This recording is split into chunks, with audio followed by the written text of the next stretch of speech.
أصحاب السعادة، السيدات والسادة، الحضور الكريم، السلام عليكم ورحمة الله تعالى وبركاته.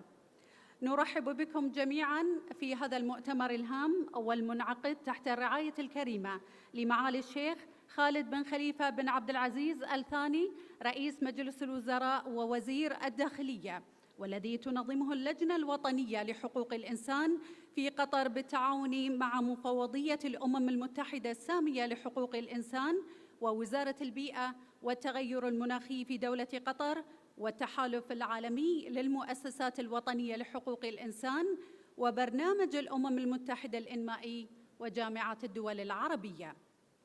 جاء تنظيم هذا المؤتمر الدولي حول التغيرات المناخية وحقوق الإنسان للتأكيد على أهمية العمل المناخي القائم على الحقوق ولتسليط الضوء على التحديات والممارسات الجيدة ذات الصلة لدولة قطر والجهات الفاعلة والشركاء الآخرين بما في ذلك الحكومات والأمم المتحدة ومنظمات المجتمع المدني والشركات، وكذلك لوضع توصيات لتعزيز التعاون لدعم العمل المناخي القائم على الحقوق في جميع أنحاء العالم. كذلك لنعمل معاً لمساندة الدول وتسهيل عملها ومساعدتها للحد من التغيير المناخي وحثها على الوفاء بالتزاماتها بتعزيز حقوق الإنسان بسياق التغيرات المناخية. لذلك ولأهمية التغيرات المناخية وتأثيرها المباشر على كافة الحقوق، تنظم اللجنة الوطنية لحقوق الإنسان في قطر مع شركائها الوطنيين والإقليميين والدوليين هذا المؤتمر الهام لمساعدة أصحاب المصلحة ووضع أطر ومقترحات من شأنها تعزيز الأدوار وتفعيلها، وهذا ما عهدناه من اللجنة الوطنية، فهي لا تتوانى عن بذل جهود لتعزيز وحماية حقوق وصون الكرامة الإنسانية. الآن نعطي الكلمة لسعادة السيدة مريم بنت عبد الله العطية رئيسة اللجنة الوطنية لحقوق الإنسان بدولة قطر ورئيسة التحالف العالمي للمؤسسات الوطنية لحقوق الإنسان، لتتفضل مشكورة لتلقي كلمتها وتفتتح أعمال هذا المؤتمر. بسم الله الرحمن الرحيم. أصحاب السعادة، السيدات والسادة، الحضور الكريم، تحت رعاية معالي الشيخ خالد بن خليفة الثاني رئيس مجلس الوزراء ووزير الداخلية، نفتتح مؤتمرنا اليوم، فالسلام عليكم ورحمة الله وبركاته. أرحب بكم جميعاً في الدوحة، وأرحب أيضاً بمن ينضمون إلينا عبر آلية الاتصال المرئي من جميع أنحاء العالم. وعلى بركة الله نبدأ أعمال مؤتمرنا هذا ونحن نسعى إلى سلام مع الطبيعة يقوم على نهج حقوق الإنسان من أجل إعمار الأرض واحترام نواميسها التي حفظت توازنها وعافيتها. بعد أن أصبحنا كل يوم نلمس التبعات المدمرة للكارثة المناخية على نظامنا البيئي، ونرى آثارها السلبية على كافة مناحي حياتنا وفي جميع أجزاء المعمورة، فمن الفيضانات مروراً بالمجاعات والأعاصير إلى احتضار أنهار العالم، كلها ظواهر تقرع جرس إنذار تغيير المناخ. فهل البشرية قادرة على تحمل التكلفة الإنسانية؟ وهل البشرية قادرة على التحرك العالمي السريع من أجل تفاديها؟ وهنا دعونا نرى التكلفة الباهظة الناتجة عن الكوارث الطبيعية وآخرها تبعات الزلزال المدمر في تركيا وسوريا، ونحن نترحم على الأرواح التي فقدناها وندعو الله بالشفاء للمصابين. قال الله عز وجل في كتابه العزيز: والأرض مددناها وألقينا فيها رواسي وأنبتنا فيها من كل شيء موزون. إذن دعونا نذكر أنفسنا في هذا المؤتمر أن النشاط الإنساني هو الذي أفقد الطبيعة توازنها، وأن الإنسان هو المكلف والمسؤول عن عمارة الأرض بدلاً من تدميرها، وأن هذا يقتضي منا جميعاً العمل المنظم والشامل على إرادة التعمير من أجل حفظ صحة كوكبنا وإعادة توازنه.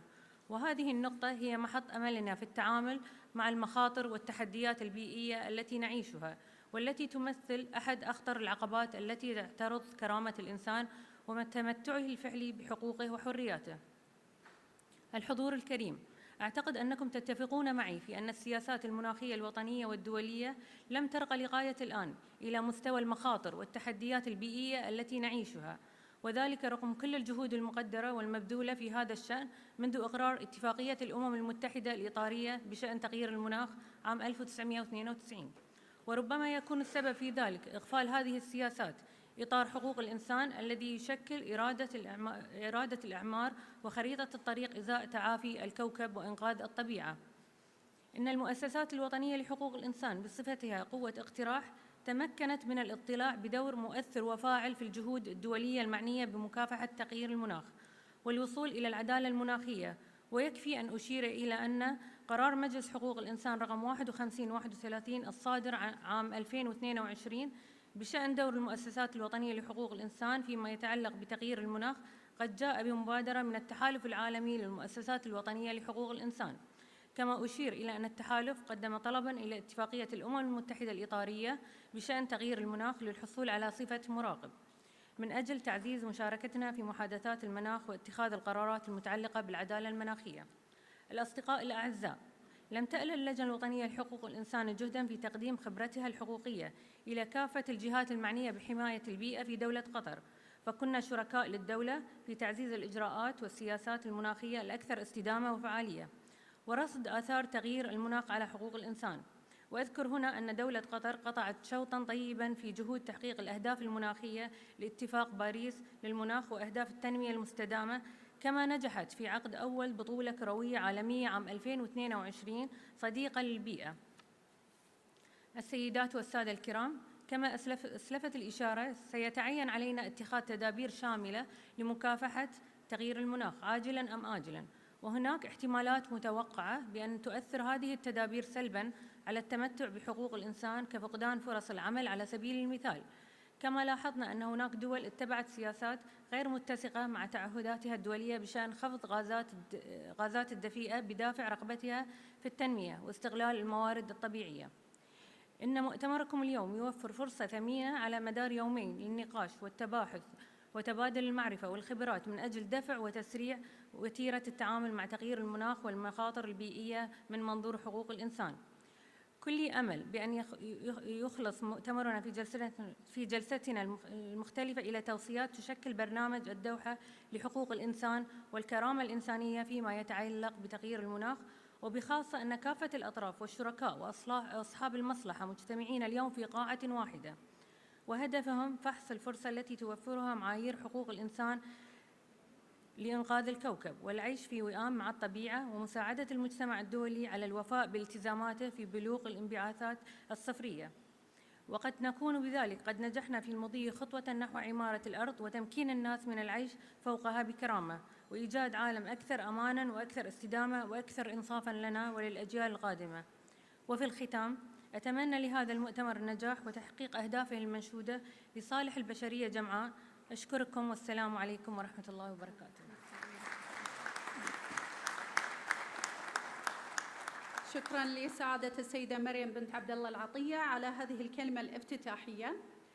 أصحاب السعادة، السيدات والسادة، الحضور الكريم، إيماناً من القيادة الرشيدة لدولة قطر بأهمية قضية التغير المناخي، عملت على تضمين هذه القضية بخطة العمل الوطنية للتغير المناخي 2030، وذلك لتأطير جهود قطر في مجال مكافحة تغير المناخ من خلال تعزيز التعاون المشترك بين أصحاب المصلحة، ومن أهمها وزارة البيئة والتغير المناخي التي تعتبر في طليعة العاملين على الحد من آثار التغير المناخي، موحدة الجهود ووضعت إياها بالمسار الصحيح. الآن السيدات والسادة، الحضور الكريم، ندعو سعادة الشيخ الدكتور فالح بن ناصر بن أحمد آل ثاني وزير البيئة والتغير المناخي ليلقي كلمته، فليتفضل مشكوراً. To address the participants in the name of Allah and prayers be upon His Prophet. Excellencies, honorable participants, good morning to you all.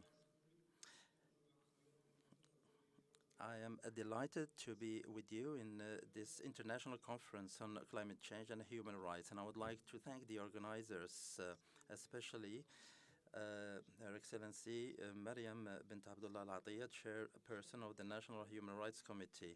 Dear participants, climate change is one of the major challenges in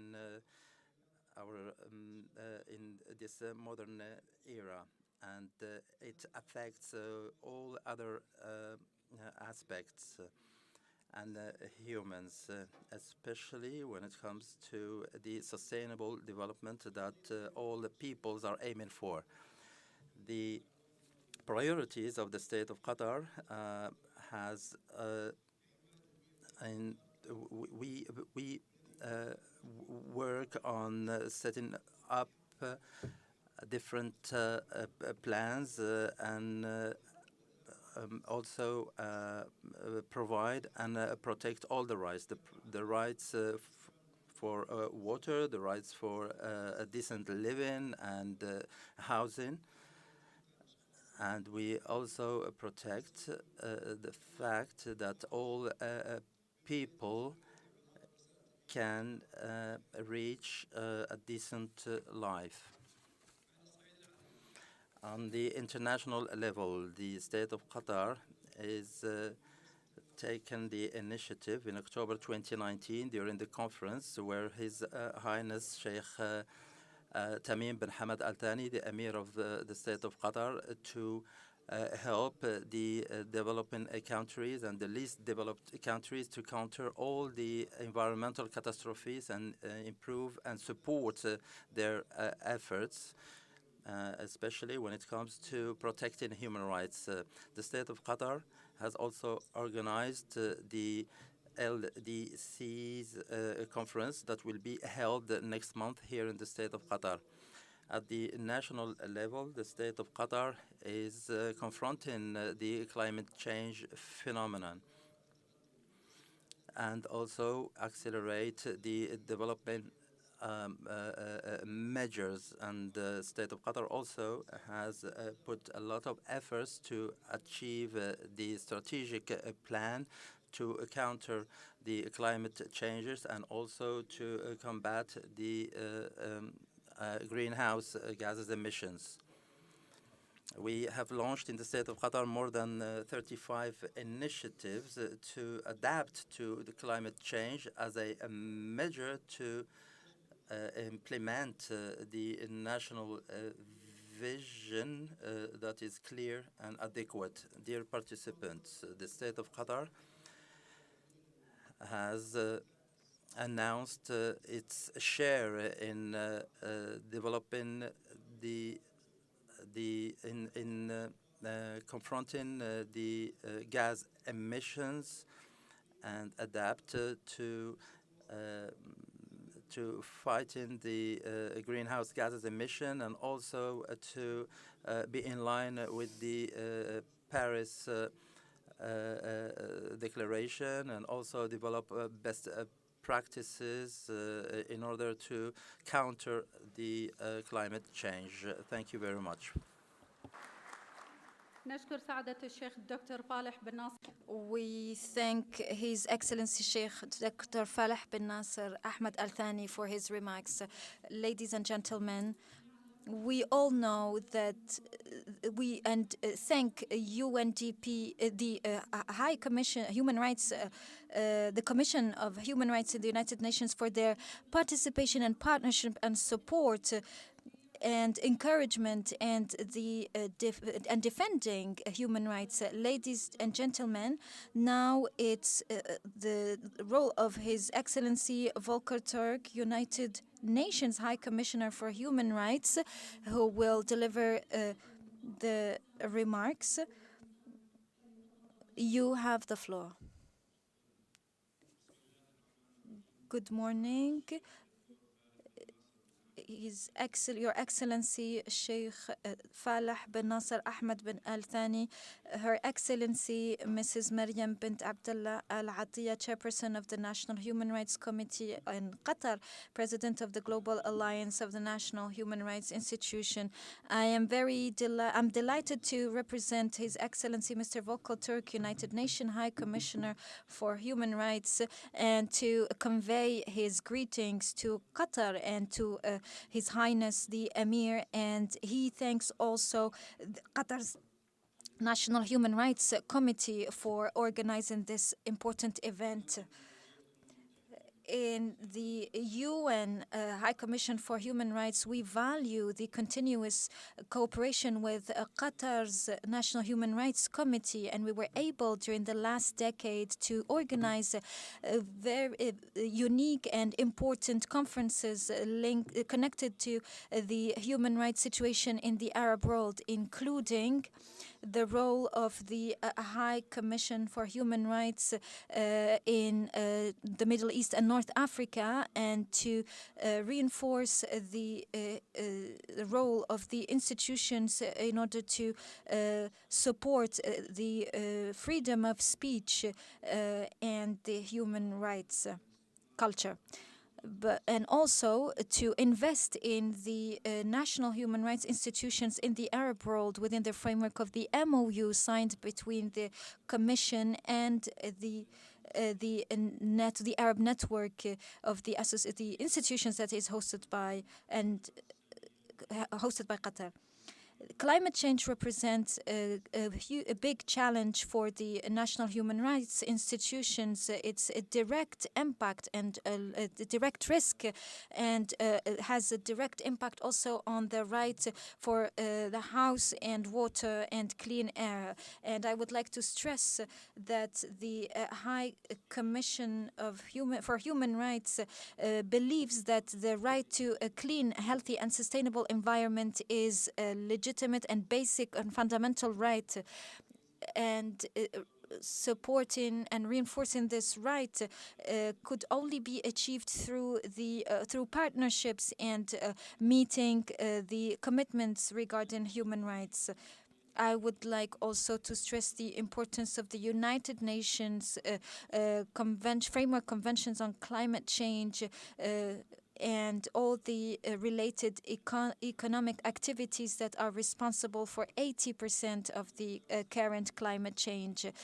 The industrial activities have now impacted 55 vulnerable economies that do not have enough resources to adapt to the climate change consequences, and it has also lost 50% of its economic revenues, according to the UN Special Rapporteur.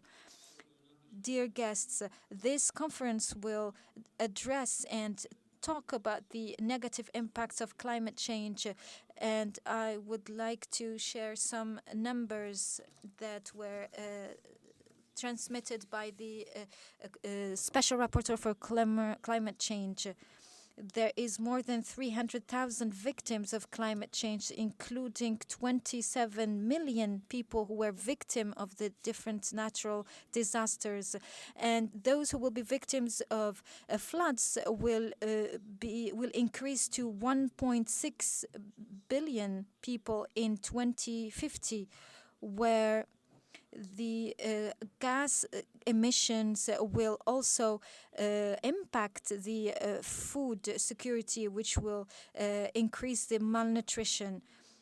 Between 2018 and 2019, there were different drought situations in Africa, especially in East Africa, and also many people die every second in different countries in the world due to the high and rising temperatures, and most of the victims are children.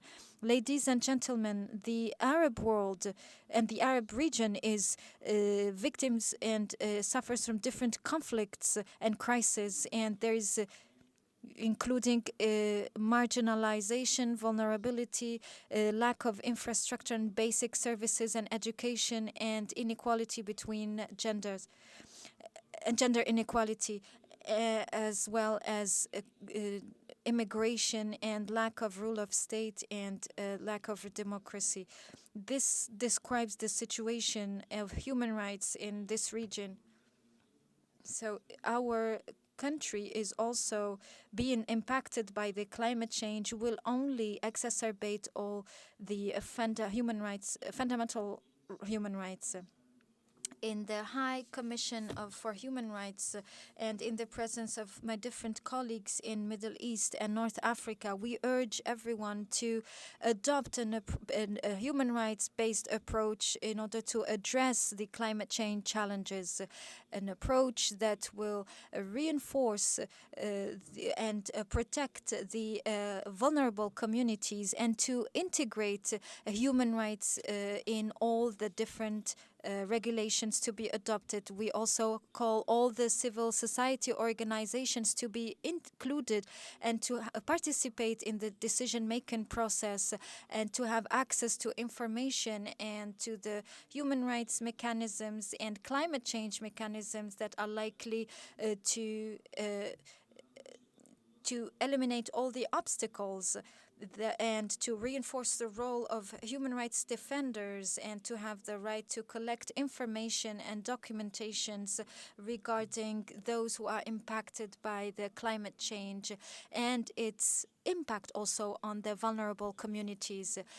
In conclusion, I would like to thank the Qatar's National Human Rights Committee for organizing this event, and thank you for listening. شكرا لسعادة. I would like to thank His Excellency Al-Nassour for his speech, the speech of the HCHR. Dear Excellencies, dear participants, the UN programs is there to help people to build a better life and to provide support to all the parties to empower them and be able to protect human rights. Now I would like to give the floor to His Excellency Dr. Biplav Chowdhury, the UNDP technical representative and head of the office in Doha. You have the floor, Dr. Biplav. Sabah Mariam bin Abdullah Al-Atiyah, Chairperson of the National Human Rights Committee, President of the Global Alliance of National Human Rights Institutions, Excellency Sheikh Dr. Faleh bin Nasser bin Ahmed bin Ali Al Thani, Minister of Environment and Climate Change, State of Qatar, Excellency Mr. Muhammad Ali Al Ansur, Chief of the Middle East and North Africa at OHCHR, Mr. Michel Forst, Special Rapporteur on Environment Defenders, Excellencies, distinguished panelists, ladies and gentlemen. It is a great honor and privilege for me to join the opening of the International Conference on Climate Change and Human Rights, together with many distinguished partners and institutions. I would like to acknowledge and thank our gracious hosts and other co-sponsors of the event. This year we celebrate the 75th anniversary of the Universal Declaration of Human Rights and the 30th anniversary of the Paris Principles that established new standards for national human rights institutions who are on the front lines of human rights and development challenges around the world.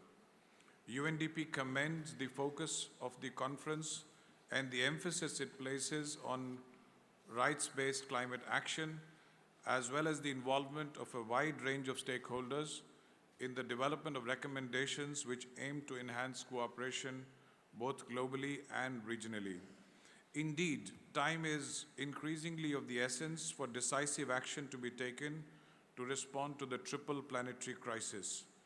The evidence is irrefutable that climate change-induced environmental change, degradation, and biodiversity loss are no longer future threats, but are instead already upon us. We heard some numbers from our distinguished panelists before. Just to quote one additional number, 31 million people globally were internally displaced by natural hazards in 2020 alone, and many others pushed across borders, a number which has been increasing thereafter. Development progress is already being reversed, and over the past 2 years, we have witnessed the sharpest drop in human development ever since UNDP started tracking progress on human development in 1990. This obviously threatens decades of hard-won development gains. This erodes social cohesion and precipitates the conditions for further inequality, threats to public health, and even pathways to unrest and conflict. Excellencies, ladies and gentlemen, this crisis is also the greatest threat to human rights of our time and contributes to and exacerbates environmental injustices everywhere. An inclusive and human rights-based approach to climate action is needed to steer social, political, and economic transformation, to advance an inclusive green recovery, and accelerate progress on the 2030 agenda and leave no one behind. It is in this context that the Human Rights Council recognized that human right to a clean, healthy, and sustainable environment in October 2021. Following this, on July 2022, the United Nations General Assembly recognized that a clean, healthy, and sustainable environment is a universal human right. This reinforces action in over 150 countries where the right to a healthy environment is already recognized. The resolution has the potential to bring real change that benefits people and calls upon states, international organizations, and private actors to scale up their efforts to achieve sustainable, environmentally conscious development. Excellencies, ladies and gentlemen, we need to build bridges between some of the world's most marginalized communities and state institutions. We need to invest in hope, from jobs to justice, at a time when democratic spaces are shrinking in many countries, trust in governments is declining, and human rights are regressing in many parts of the world. Thus, the institutions present today need our enhanced support. Effective, inclusive, and independent human rights institutions do represent the bedrock of just and inclusive societies that can advance peace, security, human rights, and sustainable development for all. Around the world, UNDP plays an important role in the fight against climate change and environmental degradation and its human rights implications.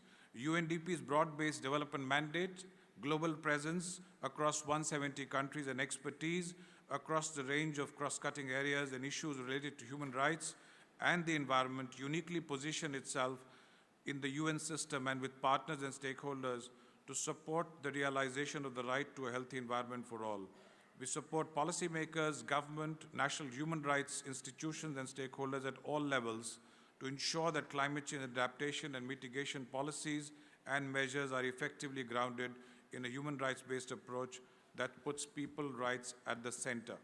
This work includes strengthening legal frameworks and ensuring inclusive processes, including through UNDP's Climate Promise, where 110,000 people have been engaged in stakeholder consultations on nationally determined contributions in over 120 countries, helping to build consensus and explicit recognition of the roles of youth and women's leadership in renewed climate pledges.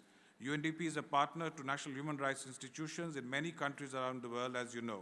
We have worked with over 100 national human rights institutions, often in partnership with the UN Human Rights Office.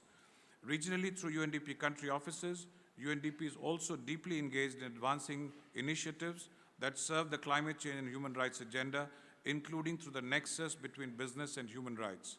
Our universal values and normative frameworks have set the trajectory in a region that the Arab states that is reportedly warming twice as fast as the rest of the world, and where the pressures of rising population and limited resources are precipitating the conditions for further inequality and loss of livelihoods with the risk of displacing many. Ladies and gentlemen, a new paradigm to meet human development goals is needed without jeopardizing the ecological foundations of life. We all depend on the environment for our direct and indirect well-being, so threats to it are threats to human rights, to peace, and to sustainable development. UNDP and the broader UN system is committed to supporting governments, national human rights institutions, civil society, businesses, and people in their efforts to make the right to a clean, healthy, and sustainable environment a reality for all. I thank you and look forward to learning about the conclusion of the discussions today.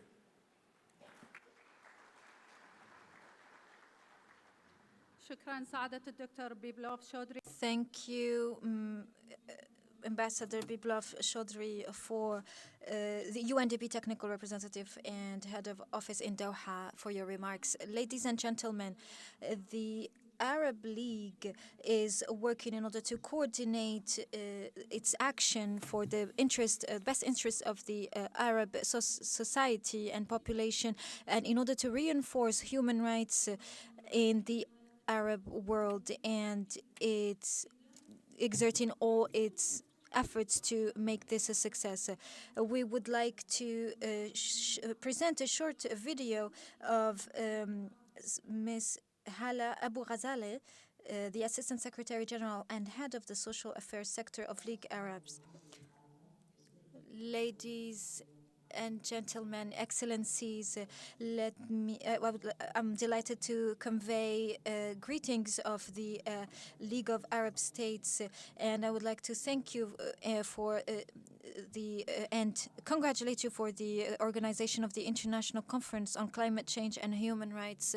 Indeed, we are tackling one of the biggest challenges in our times. You all know that we are facing a big threat due to the climate change that can threaten the existence of humanity itself. This problem is getting bigger and worse every day, and it should be our main priority, especially that the climate change impacts is increasing due to the gas emissions. Ladies and gentlemen, the climate change challenge has become an obsession, especially that this phenomenon impacts the fundamental rights.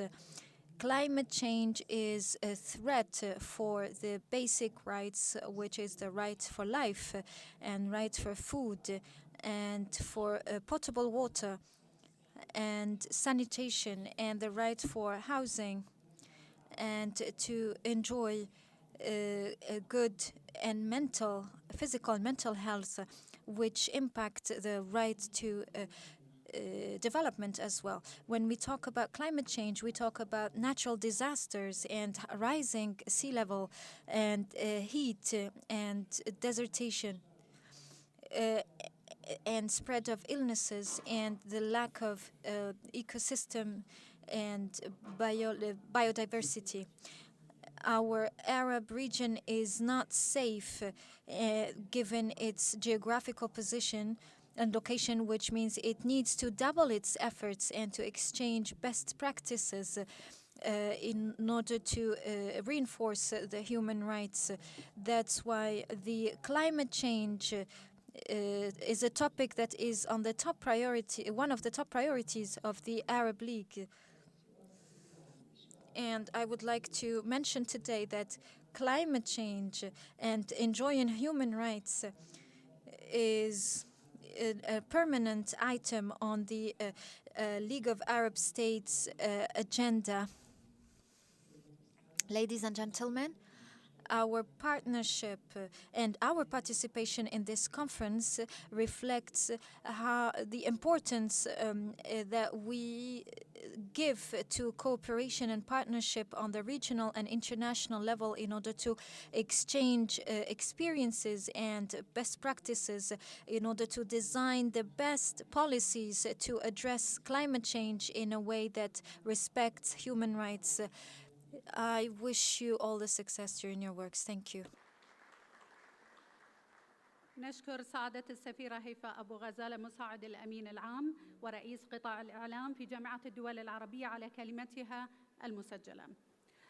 يعتبر المقررون الخواص الضمير الحي لمجلس حقوق الإنسان وقلبه النابض بالشفافية والمصداقية التي تعبر عنها تقاريرهم الميدانية. وبالنظر لموضوع المؤتمر يشاركنا سعادة السيد ميشيل فورست المقرر الخاص المعني بالمدافعين عن البيئة، فليتفضل مشكورا بإلقاء كلمته.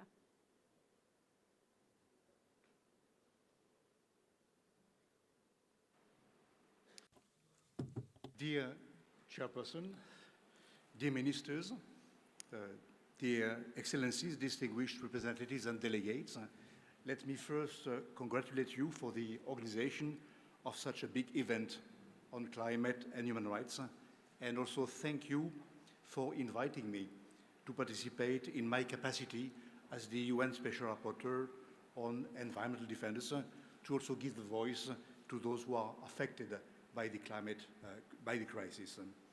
I'm very honored to be there and glad to be with you today and to share and learn from our discussions. As you all know, last year, the UN General Assembly and the Human Rights Council recognized the right to a clean, healthy, and sustainable environment through two landmark resolutions.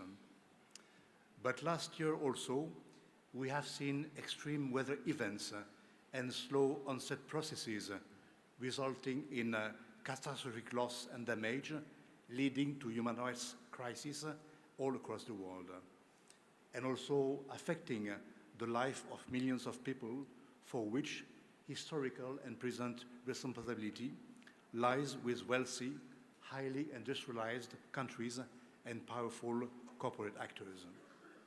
Clearly, this loss and damage is a human rights crisis, and states, particularly those who are wealthy, have clear legal obligations to urgently and meaningfully address loss and damage, both in terms of the symptoms, but also of the root causes.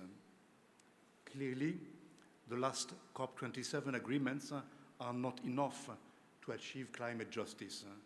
However, they represent a significant advance that will need to be monitored for its compliance and implementation.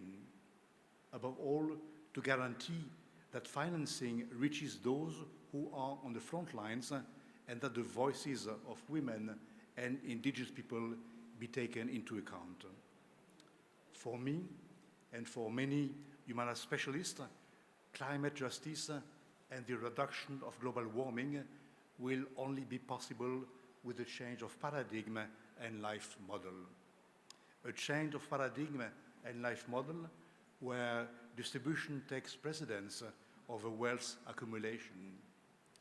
A change of paradigm and life model where human rights are more important than investments.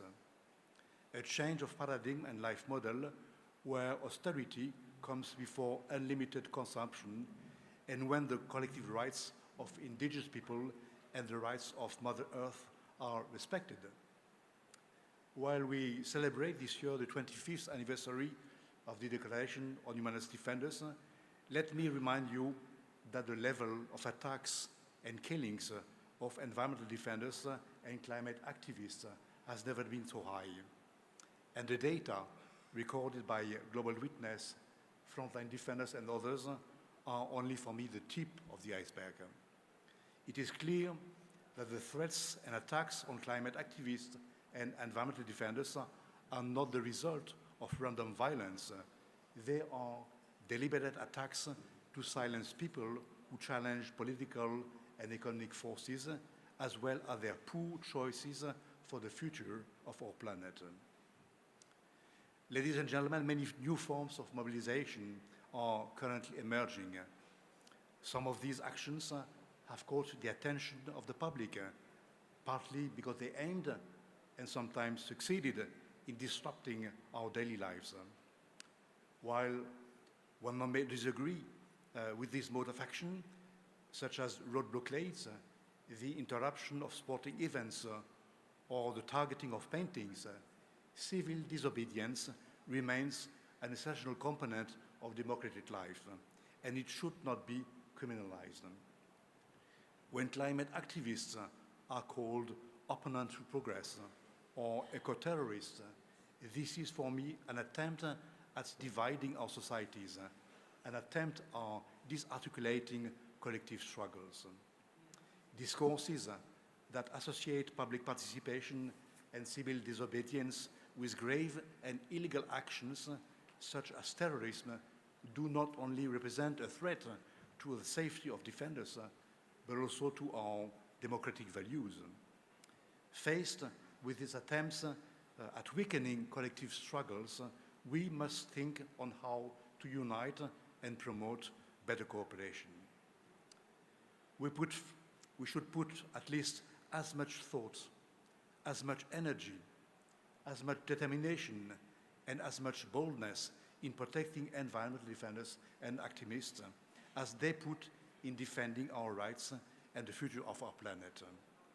We should be at least as spirited and at least as outspoken as they are in showing us the way for a brighter future for us all. Thank you very much, and I wish you all a very fruitful conference. Thank you very much.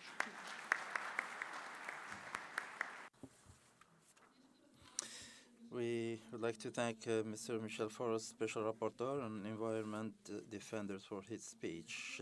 Ladies and gentlemen, dear participants,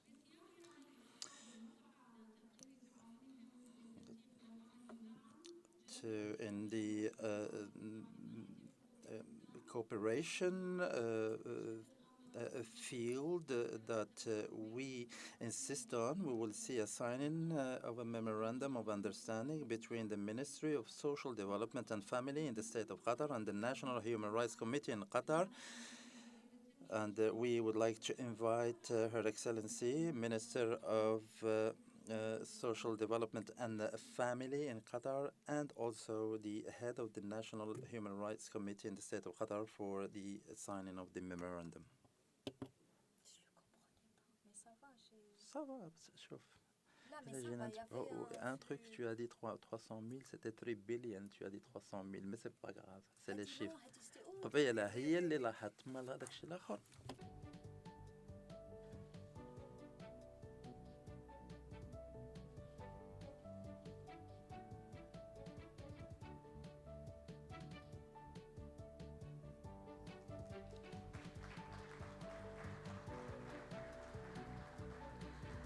أصحاب السعادة Excellencies, honorable participants, we now have reached the end of the first session, and we invite you for a coffee break of 45 minutes, and we will come back to resume our conference. Thank you.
بسم الله الرحمن الرحيم.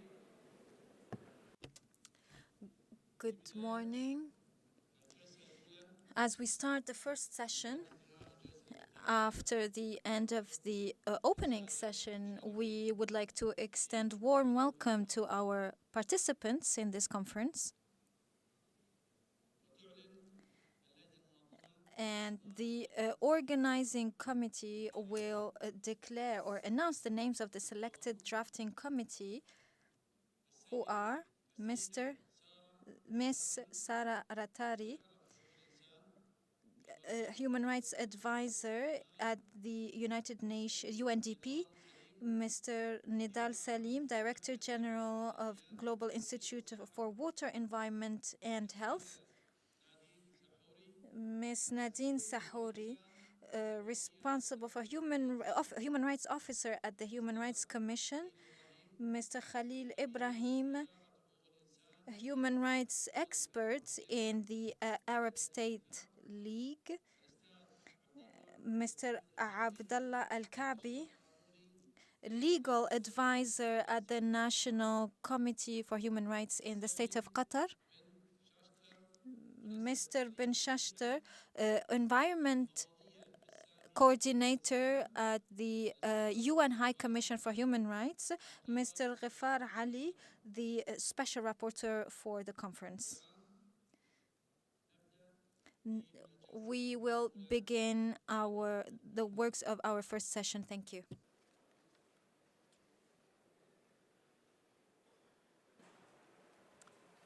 Thank you.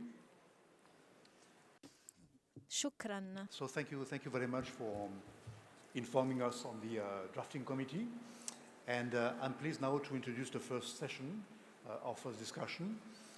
We have like 1.5 hours to discuss together, to listen to presentations. So I've already advised our presenters that I'm going to be very strict on the timing, asking them to respect the 10 minutes allocated to each of them, to make sure that we leave enough space and room for the audience if you want to ask questions, if you want to raise a point. So we have like 20 minutes at the end of the presentations to do so. So it is my pleasure now to start this panel discussion, which aims at discussing climate change and human rights impact and obligations, which is a very broad and large theme, which is very much needed for the outcomes of this conference. So it is my pleasure to start with our first presenter, Mrs. Sara Ratray, who is the Senior Advisor for Human Rights at the UNDP. Sarah, you have the floor for 10 minutes. Thank you, Mr. Forst. It's a pleasure to be here, and I want to just, before I start, thank the organizers for inviting me to speak today and for UNDP to co-sponsor this event. We're very proud to do so. We heard this morning a great deal of statistics and facts about the impact that the triple planetary crisis is having on human rights, meaning the climate change, pollution and biodiversity, ecosystem degradation, and how it is essentially threatening the human rights of many populations around the world, particularly those who are vulnerable, marginalized. They are facing a disproportionate impact in relation to their human rights and climate change. It's also, as my colleague in the opening mentioned, threatening development itself. It's posing a challenge. It's reversing progress that has been made. We are sitting here in 2022, halfway toward the achievement of the Sustainable Development Goals, the time frame that we gave ourselves as a global community, 15 years to achieve the global goals. And due to a number of reasons, COVID-19 being one of them also, we're essentially at the same rate of achievement as we were at 2016, only 1 year after the global goals were adopted by the global community. And this, of course, is alarming to all of us. But this critical connection between human rights and environmental protection really brings to the forefront the issue of environmental justice and essentially how we can secure the right to a clean, healthy and sustainable environment that so many people have already mentioned as such a landmark achievement of the global community last year through the resolution of the General Assembly following action at the Human Rights Council the previous year. And that's really what I want to spend a few minutes talking about today, is environmental justice specifically. And for UNDP, we conceptualise that really as promoting justice and accountability in environmental matters. And we think this is really critical to be able to take the actions we need to reverse the declines that I've mentioned and to really respect, protect and fulfil human rights in relation to climate. So there's three main areas that I just want to touch on briefly before passing the floor back. The first is how we can work to establish enabling legal frameworks themselves. So we have the international developments, and I've mentioned them already. Of course, there are many that predate them, but specifically the resolution last year. But of course, the International Human Rights Framework as well already addresses the human rights implications of climate change. But specifically, the resolution has brought into the forefront of all of us the importance of a specific focus on the right to a clean, healthy and sustainable environment. But what does that mean in terms of our legal frameworks? And there's different things that we need to do here. At the international level, we need to support the recognition of these rights. There's many recommendations coming from the human rights mechanisms on specific actions that can be taken. The Universal Periodic Review process that all states participate in has finished its third cycle, and in that cycle over 250 recommendations related to the human rights impacts of climate change. There's many other important recommendations from treaty bodies and of course the special procedure mandate holders who have a thematic focus on the environment and climate change, but many others now are giving advice to governments, to the United Nations on the climate change implications that they see affecting their mandates. So how do we make these recommendations and this great body of knowledge a reality? At the national level as well, there's constitutional and legal reform processes that we can be supporting and assisting with to put many of the actions that need to be taken in the recognition into practice at national level. And we also need to be working with other stakeholders, including the business sector, on national action plans to support the guiding principles on business and human rights, on looking at the environmental impact of business activities and supporting governments. The second area I want to mention is really strengthening people-centred and effective institutions themselves, and that really is related to the justice sector and how we support judicial reform, how we strengthen the capacity of the justice sector to be able to address climate change and environmental matters. There's a great deal of work that's needed to be done there. And the third area I want to talk about is how we actually increase access to justice and legal empowerment in environmental and climate change matters. And that's looking at strengthening access to justice, looking at legal aid mechanisms, supporting civil society, the broader legal profession, from paralegals to the judiciary to lawyers to be able to equip themselves in this space. Looking at the support of public interest litigation, which we're seeing increasing in this space, and supporting legal empowerment. So before handing back to the floor, I would just say, I think in all of these three areas, there's many different actors and stakeholders that we need to be working with and supporting. But I want to highlight national human rights institutions because we're hosted today by the Global Alliance of National Human Rights Institutions, and UNDP is very proud to partner with that body. And we're supporting over 100 NHRIs around the world in lots of different ways. But national human rights institutions in GANRI have been able to highlight the important role that they play. And it was mentioned this morning by the chair of GANRI, the Human Rights Council resolution last year, which pointed to the role that they can play to monitor and support the rights-based advice on the impact of climate change. But they're also uniquely positioned to work with marginalised populations. And I think that they can bring a voice to those populations in different types of fora, global fora, regional fora. So working with NHRIs also to follow up on recommendations from the mechanisms is also another really crucial space and area that certainly at UNDP we want to continue and scale up. But I think as a global community we need to continue to support, including establishing more of these bodies. So I'll close now also by just one last point about environmental human rights defenders that Mr. Forst mentioned in his opening remarks. This is of extreme concern to all of us. The rise in the trends that we have seen, the reprisals against environmental human rights defenders is extremely alarming. It's a trend that's continuing, unfortunately, upward, not just in the most serious cases, but in general, the obstacles that are put in place for them to do the work that they need to do to highlight the needs and rights of their communities. And I think NHRIs, but generally the global community has to play an important role, and certainly UNDP does, working with these organisations in countries, and we need to continue to do so. So I'll leave it here for now. Thank you. Thank you, Sarah, and you will have more time if needed. And that's very good to set the scene on the issue of global justice, and I'm sure that as being part of the drafting committee, you will make sure that we have a strong language on climate justice in the outcomes of this conference. Now it is my pleasure to introduce our second presenter, Mr. Nidal Salim, who is the DG of the Global Institute for Water in Geneva, Water, Environment and Health, and he will speak on setting the scene from Paris to Sharm el-Sheikh. Where are we now? Thank you, President, and it's a pleasure to be here with you today. Actually, I'm going to make a type of comprehensive overview of why we are speaking about climate change and environment, where we are and what we could expect and what we need to be done. First, let me give a type of general view about the COP. What is the COP and why we are speaking about COP?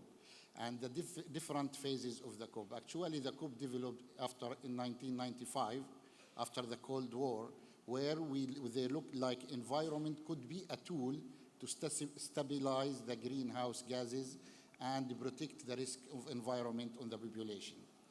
And in the first phase, I will say in the first 3 years, 1995 to 1997, we start with the first 3 meetings to set the principle of the COP in Germany, Geneva, and in Kyoto, and we arrived to this type of development of a principle and become in Kyoto Protocol. After that, we have like 7 or 8 years in the discussion about the details of the COP, what we could expect, what we have to achieve. And then there was another period of hibernation until we came to the second phase of the COP, which went mostly to the science and technology. So we managed to see in the second half, so we went from the development process to the second process, which is the science and technology. And that process came in 2007, 2008, where we have 2 main events. One is the development of green economy, and the second is the financial crisis. So development, a green economy came as a stimulus package for the financial crisis, and then they start to develop a type of scientific approach, technology, how to reduce the greenhouse gases, how to develop capacity building, how to help people to develop themselves. Then we came to a commitment, to start to have a commitment, and the commitment came in Peru, where we have the United States and China came for the first time in 2014 for the agreement to reduce the reduction. And then we came to Paris, but before Paris, we have Mexico, where they start to make the type of green fund for the climate. So this is a brief history how we start to speak about COP and the development. From 2015, within COP21, we have another shift in the agenda because we have what we called Paris Agreement for Climate Change, which supposed to reduce the emission from 2 degrees, below 2 degrees, and it's preferred to be 1.5. But the commitment since that time until now, it's not going very well. We have a type of preparation and technical assessment came after 2015, like 3 years in Bonn, Gatwick in Poland, where they work in the technical assistant for this. And then we have a type of disappointment in Madrid. And then we came to the last session, which is Glasgow and Sharm el-Sheikh. We start to speak another vision, which is the social justice and climate justice, where we start to speak about the losses, damage, and compensation, where we start to speak about the poor people, because this was absent in the previously. I remember when we start to speak in COP21 in Paris, for example, water was not one of the main items. When we went 1 year after in Marrakesh, it started to be highlighted in Paris. In Marrakesh, we start to put the principle of water, because once we speak about climate change, we are speaking about the extreme events. Then we are speaking about floods, we speak about cyclones, we speak about drought, we speak about food. All these things start to be taken into account and start to be framed in the COP. In the social justice also we have, because in 2015 we came with the Sustainable Development Goals. And in the first goal we have the poverty reduction. And without achieving the natural resources for the people, we cannot go further with the development agenda. And the main gap which we carry from the Millennium Development Goal to the Sustainable Development Goal, we carry with us three big gaps. One is the urban development, urban areas. Second is women. And third is affordability. So these things have to be integrated within the COP, and this which start to transform now into the social justice.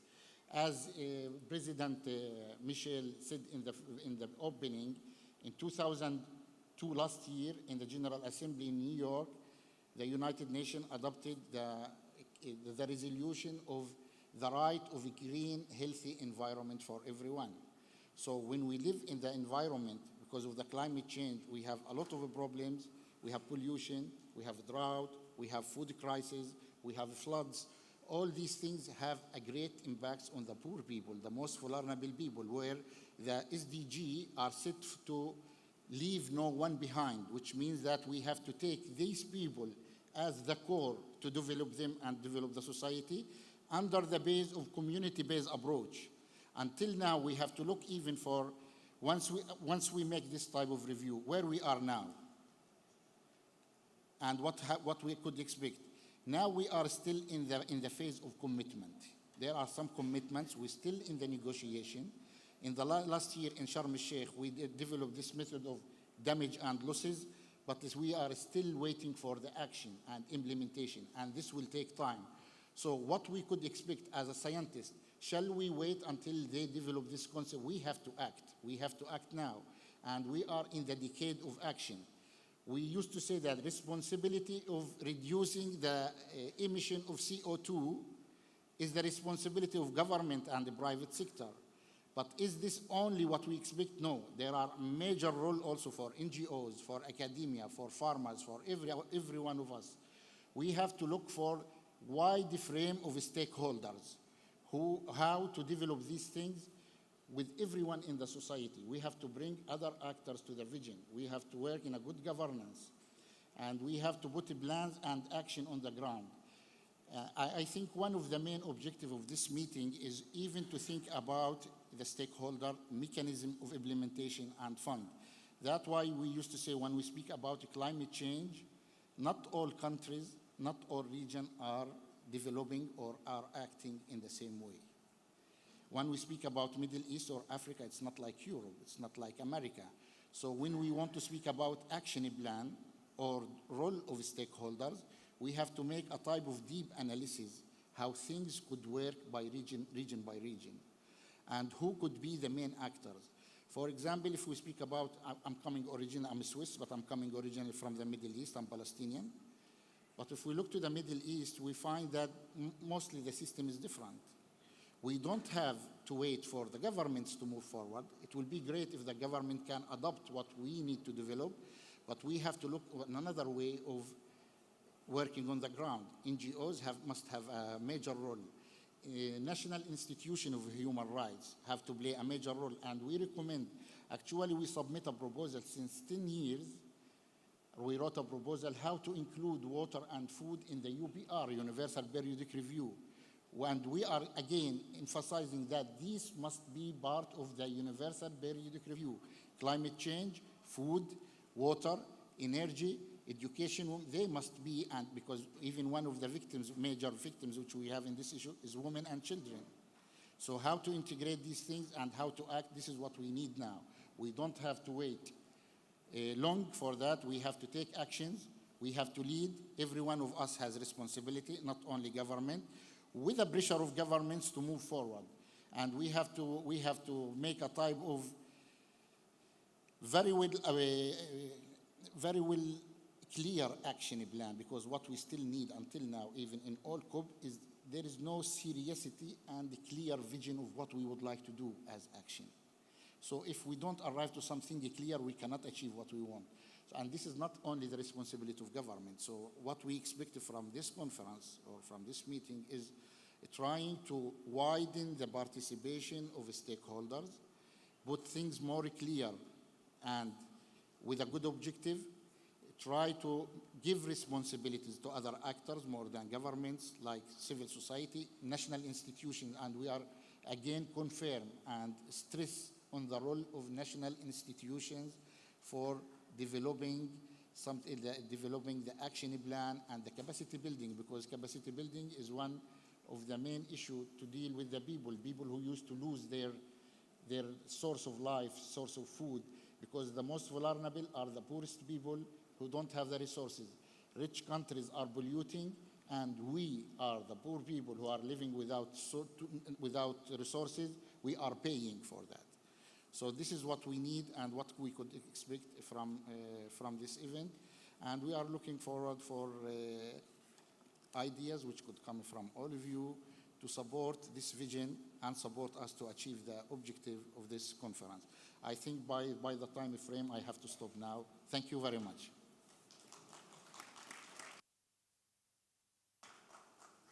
Thank you very much, and indeed you respected time allocated to you. And thank you for also recording that in Sharm el-Sheikh we at least got an agreement, a difficult agreement in Sharm el-Sheikh, but at least we got an agreement which needs now to be implemented. And thank you for also reminding us that it's time for action now to implement the main provisions of this agreement. Thank you also for reminding also that NHRIs have a role to play to advise states, but also to look at how states would implement these recommendations.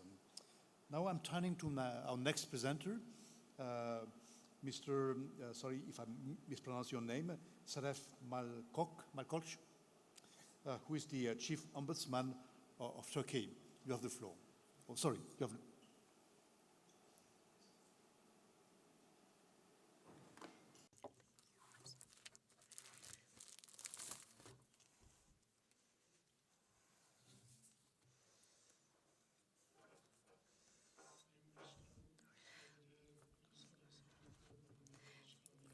Dear Chairperson, Head of National Human Rights Institutions, distinguished participants, before I begin my speech, I greet you all with respect. First of all, I would like to express my gratitude to Ms. Mariam bin Abdullah Attiya, Chairperson of the Qatar National Human Rights Committee, and her valuable colleagues who invited us to attend this meeting with a special agenda. When we got the invitation of this conference, we prepared our speech and shared with the committee. However, following that, a big disaster occurred in Turkey. More than 50,000 people lost their lives, and around 150,000 people are injured. We hope that may Allah protect the souls of the victims of the earthquake. And if you allow me, I will be a bit out of the agenda and I will talk about the earthquake. Unfortunately, we had this big disaster. On February 6th, which can be defined as the disaster of the century, at 4:17, while people were asleep, 11 of our cities were suddenly shaken by a 7.7 magnitude earthquake. On the same day, Less than 24 hours later, the second largest earthquake with a magnitude of 7.6 doubled the magnitude of the disaster.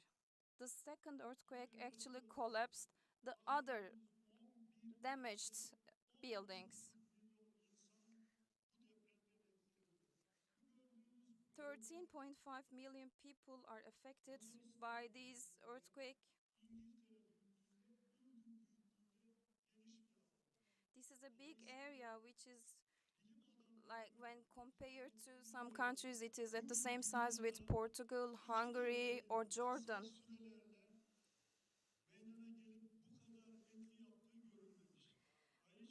Scientists are confused by the fact that two such large earthquakes can occur in a row. And the aftershocks of the earthquake also continue, and more than 4,700 aftershocks have been experienced until now. Unfortunately, yesterday, on 20th, a third earthquake happened. It was not at the same magnitude with the previous ones, but since some buildings were damaged by the previous earthquakes, more buildings collapsed. Thousands of people lost their lives, thousands injured, thousands of animals are also under the rubble. However, our country has been one heart since the first day. Public institutions, CSOs, volunteers rushed to the earthquake zone. 250,000 people participated in search, rescue, and help activities. 50,000 people were rescued from under the rubble. 3 million people left the earthquake zone. 1 million of them were placed in dormitories and hotels.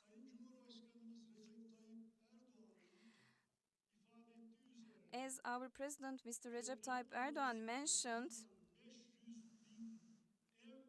500,000 houses will be rebuilt within a year. This is not easy, but hopefully Turkey will manage this by the help of our friends.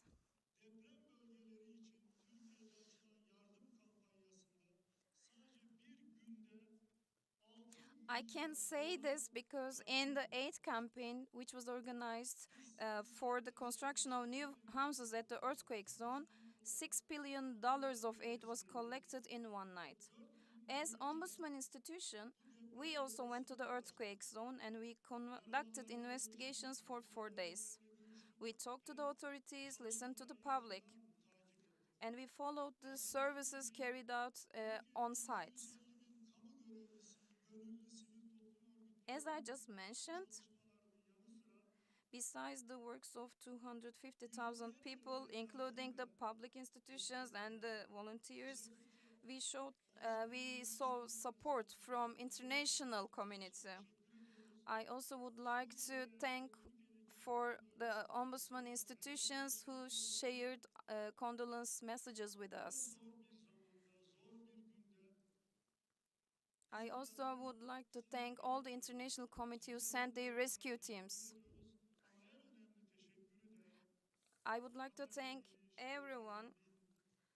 I would like to thank in your presence to all the countries and all my colleagues. But a special thank is for Qatar.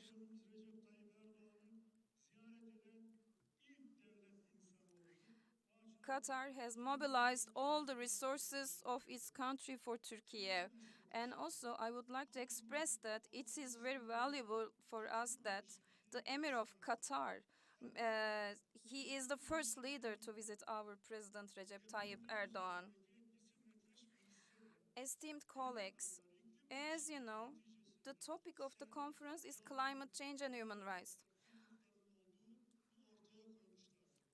Although the direct effects of climate change on earthquakes haven't been proven yet, some scientists defend the claim that the results of global warming, which is a result of climate change, indirectly triggers earthquakes and may increase the magnitude of earthquakes.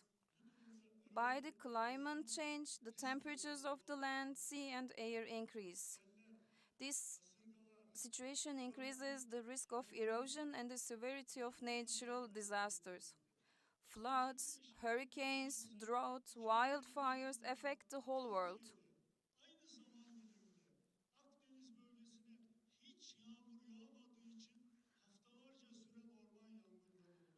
In last 2 years, we experienced big wildfires for 2 weeks since there was no rain, so the wildfires couldn't be stopped.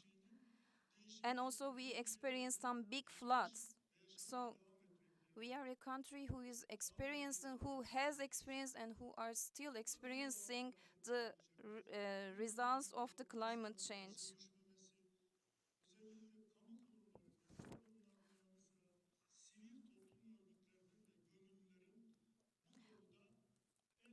It is very obvious that we will keep observing the results of climate change, but it is important that governments and other shareholders like CSOs are also in this process fighting with this climate change.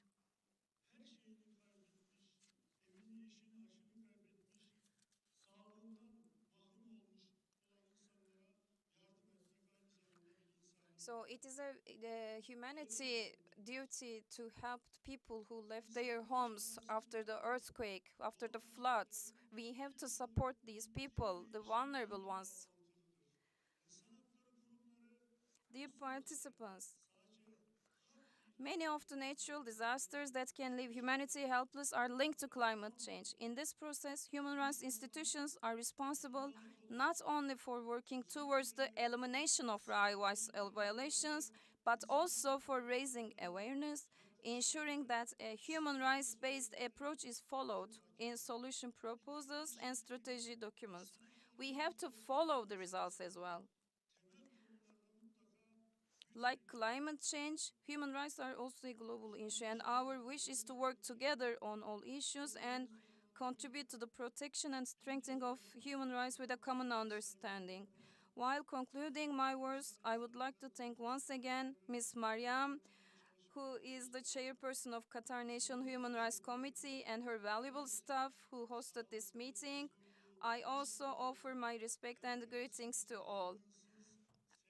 I wish everyone health and peace without the floods, earthquakes. I hope that the disasters that unfortunately we faced will be an example to the global community, and I hope that you will never experience such things anywhere in the world. Thank you. Thank you, sir, for your impressive presentation and for recording that the impact of earthquake, drought, hurricanes on the situation of those who are affected and of course who are very much sympathetic to the population of Turkey, but also of Syria as a result of this earthquake that struck the two countries.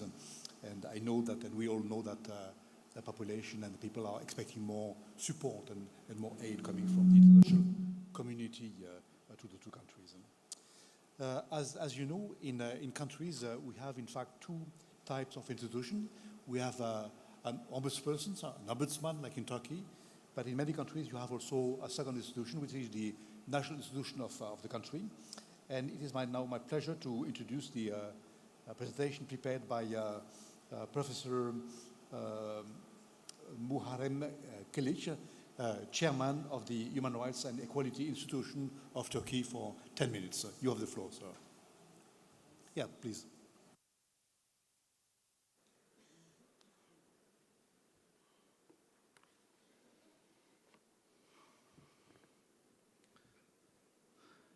Distinguished guests, as a chairman of HREIT, our institution, I would like firstly to express my sincere thanks to all stakeholders who made this event possible. And I would like to give my sincere thanks to all stakeholders such as UNDP, ENRI, GANRI, OHCHR, and UNDP. As it is known on a global scale, national human rights institutions, NHRIs, are at the forefront of resolving the climate change crisis, which poses a threat to human rights. Therefore, it's of great importance that NHRIs and stakeholders lead such a meaningful event today. As our institution, on the occasion of last Human Rights Day, we held an international symposium on climate change and right to food in the context of human rights. We also recently published a fact sheet on climate change and human rights. Esteemed guests, as it is mentioned by our Ombudsman, Mr. Sheref Malkoch, we had 2 devastating earthquakes in our 15 regions. In this earthquake, we had a deep sorrow of losing thousands of people due to this disaster.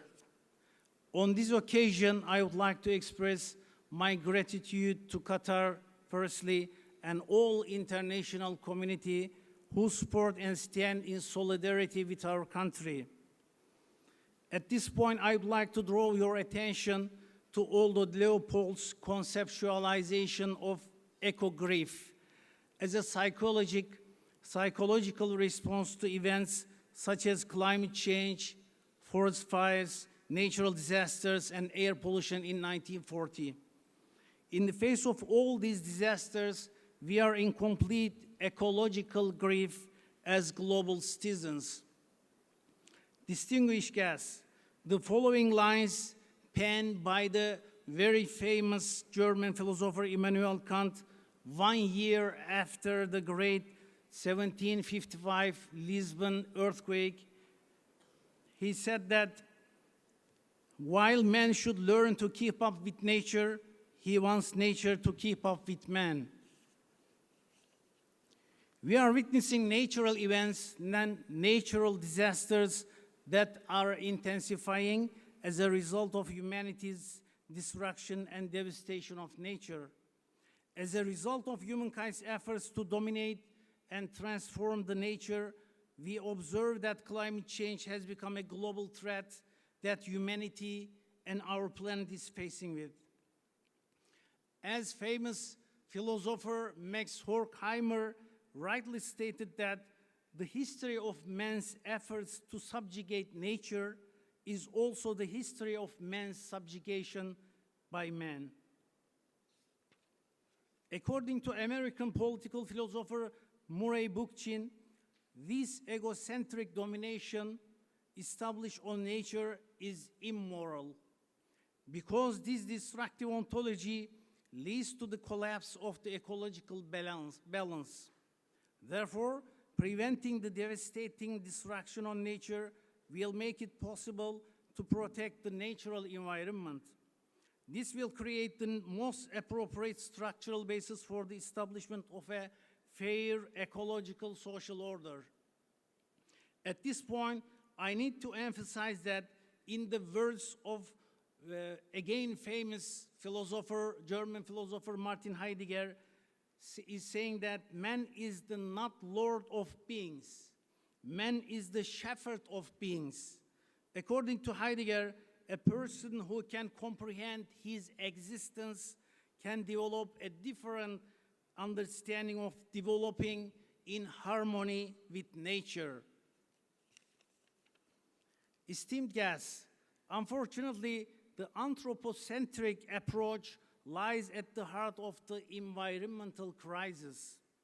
At this point, Norwegian philosopher Arne Næss emphasizes that people should avoid anthropocentrism in their relationship with themselves and other life forms.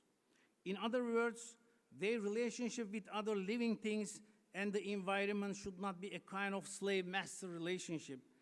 Shallow ecology, according to Næss, is the solution to ecological problems that only ensure human well-being and even primarily the well-being of the first world people. On the other hand, deep ecology is the rejection of the anthropocentric understanding of nature. Beyond seeing nature as a resource for human beings, it focuses on its intrinsic value and the relational diversity of vital forms. Næss emphasizes the displacement of the man in environmental image and the construction of a holistic space image that includes more relational human being. I would like to draw your attention to the importance of ecological virtue in the construction of a holistic image of space. In fact, Canadian eco-philosopher Alan Ranson explains ecological virtue as a vision, an insight that stimulates our souls, emotions, minds, and sense with an integrated understanding. Dear guests, we need to re-examine the developmental paradigm that causes environmental degradation and the threat of climate change, leading to devastating humanitarian crisis. Because we have a moral obligation to pass on this unique planet we inherited onto the future generations. Global activism based on this moral obligation requires primarily the adopting an ethic renunciation by the inhabitants of the global north. At this point, due to all this anthropocentric environmental ontology, the time has come and even passed for the dispossessed, such as indigenous people, women, and children, to have a say in making their decisions about their vital functions. Here, the call for ecological ethics that will eliminate climate inequality on a global scale and distribute natural sources more fairly. However, the call for ecological ethics alone is insufficient to eliminate the effects of climate crisis. As you know, climate change has negative impacts on many human rights, including the rights to life, health, food, shelter, and water. Climate change also tends to deepen existing inequalities in the exercise of these rights. Here I would like to share some striking data with you to reveal some negative effects of the climate crisis. According to the report published by the Climate Vulnerable Forum and DERA International, approximately 400,000 deaths per year are caused by climate change. According to UN data, air pollution, which is primarily caused by the burning of fossil fuels and also causing climate change, causes 13 deaths per minute on a global scale. Again, I would like to draw your attention to a different dimension on the impact of climate crisis on human rights. Former UN reporter Akumi calls the global ecological crisis as a crisis of racial injustice. Therefore, equality in climate action requires efforts to mitigate and adapt the effects of climate change to benefit people in developing countries, vulnerable situations, indigenous peoples, and future generations. Now I'd like to draw again your attention to the conceptualization of climate justice, which addresses climate change as an ethical issue. Climate justice movement is addressed in the context of the causes and results of climate change, especially within the frameworks of the concepts of social and environmental justice. This perspective also requires addressing a lot of issues such as equality, global citizenship, and human rights comprehensively to avoid irreversible devastation caused by climate change. A multi-actor and multi-stakeholder strategy to combat climate crisis is required. Some stakeholders have the responsibility of carrying out awareness-raising activities by undertaking a more proactive role in the establishment of climate justice, while the others need to encourage to mitigate their carbon footprints. Dear guests, all these ecological crises show the importance and the urgency of rights-based approach. Recognizing that the issue is essentially a fundamental human rights issue will bring us one step closer to the solution or resolution of the climate crisis. Here is a solution to inaction on climate change, the recognition of climate change as a type of ecocide will provide a mechanism for the protection of violated rights. In fact, Parliamentary Assembly of the Council of Europe, PACE, adopted a resolution 2477 and recommendation 2246 at the end of the January. Both are calling for the recognition of the ecocide. In concluding my words, I'm just wrapping it up in 1 minute or less than 1 minute. In concluding my words, I'd like to explain the metaphor of the shepherd with reference to Heidegger again. Relationship of the responsibility, we as a man or as a humankind, the relationship with nature should be a relationship of responsibility rather than slave-master relationship. Because to be a shepherd of being means taking the responsibility of all being completely. This unique shepherd metaphor found in all ancient civilizations, as stated in the hadith of the Prophet Muhammad, peace be upon him, كلكم راع وكلكم مسؤول عن رعيته. All of you are a shepherd, and each of you are responsible for your flock. Thanks for your attention.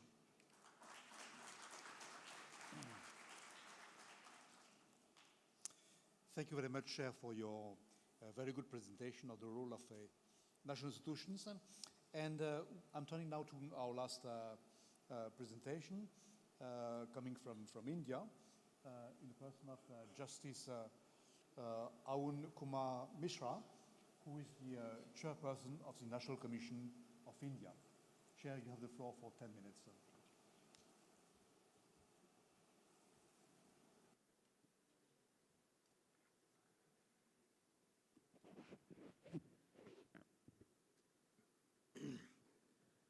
I'm thankful to the organizers to organize this important summit on climatic change.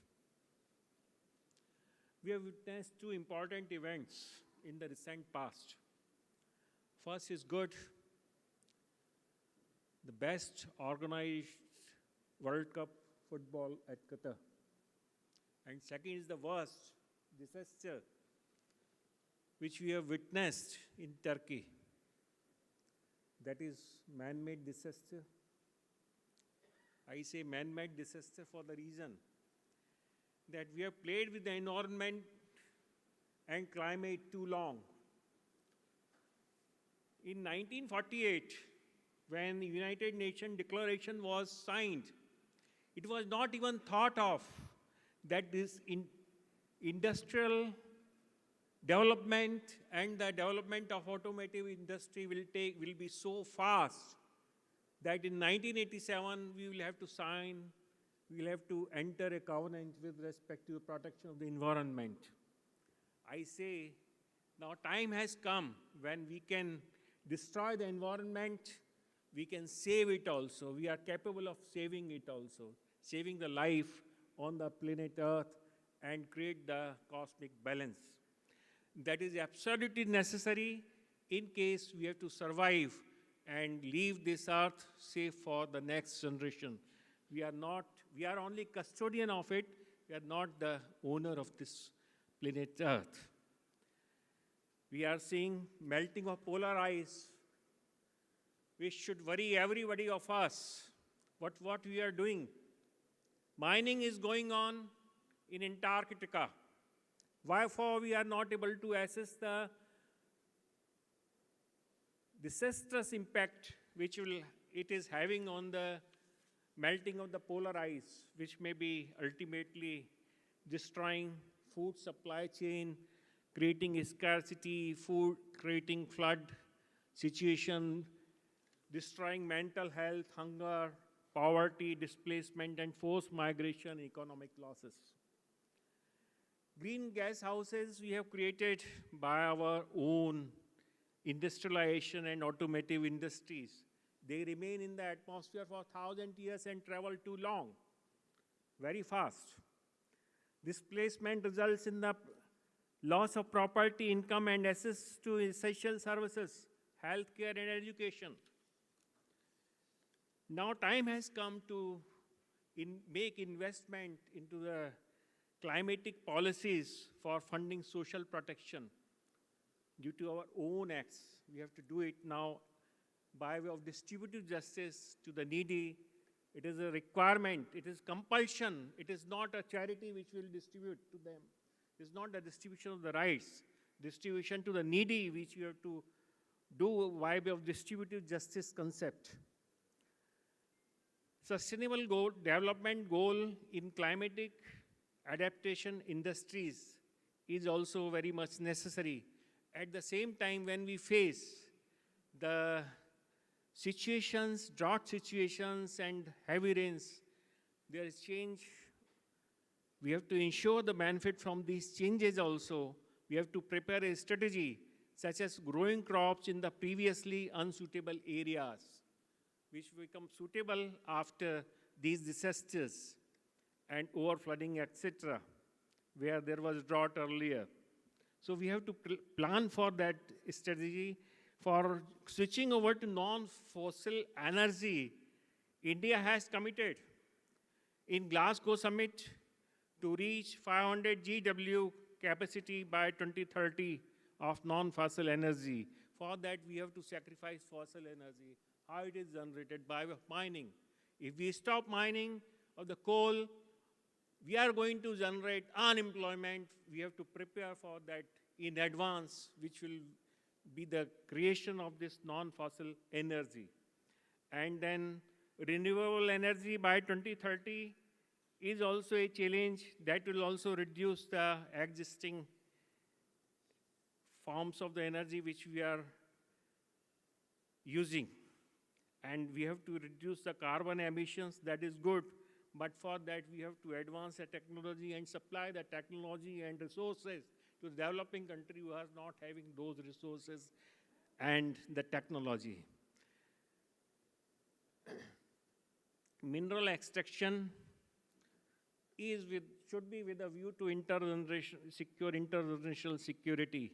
We see in transborder transportation of hazardous waste. Why one country cannot manage its own waste? And under the guise of the articles which can be reused, of which it is permissible to only this is permissible to be transported. We are transporting the 90% goods which cannot be reused and are ultimately dumped in the developing countries, sacrificing the cause of vulnerable communities only. Now, effective law implementation is necessary. For that, India has taken the advanced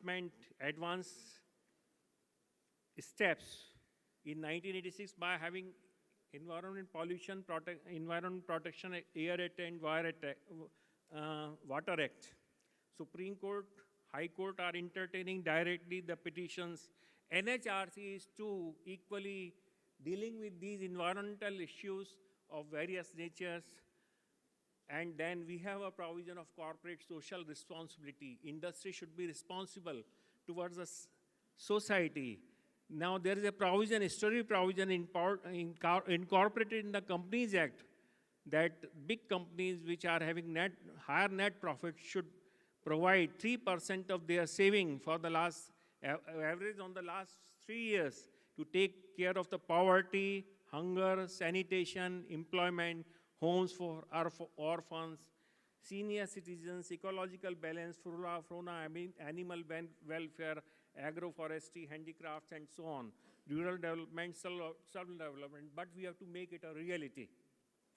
Then we come to the prioritizing the needs. We have to engage the diverse stakeholder, gender and social equality, and local community-led solutions, which we cannot forget, and the rights of the tribal people and the traditional rights in the forest.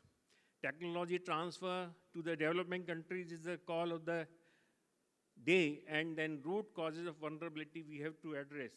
Monitor and evaluate the impact is also necessary to take the informed future decisions. What we are doing today, what is the impact, and data collection should be made, and only then future strategy should be prepared. Then circular economy cycling is another concept which we discuss at the national level in India. There is sustainable circularity and recycling are a framework for economy that is restorative and regenerative. Automobile recycling industry saves energy by 25%. It conserves natural resources as the mining waste is reduced by 3%, reduce air pollution by 14%, and water use by 60%. It will reduce greenhouse gases emissions by a whopping 44% by 2050 compared to the current development plan. Recycling saves environmentally sensitive substances including lead, mercury, oil, unspent fuel. Then recycled scrap iron. Iron and steel also reduces use of virgin iron ore. Among other environmental benefits, every ton of new steel made from scrap steel conserves 1,200 kg of iron ore and 650 kg of coal and 55 kg of limestone that we have to save by way of recycling the products which have the life. Then it saves in the process production of carbon dioxide into the environment, which contributes greenhouse gases. Recycling is beneficial to the environment, natural resources, reduce landfill sites, minimize air pollution, and so many other problems will be solved by the same, and it generates employment also. Then transparency has to be there. Just 1 minute.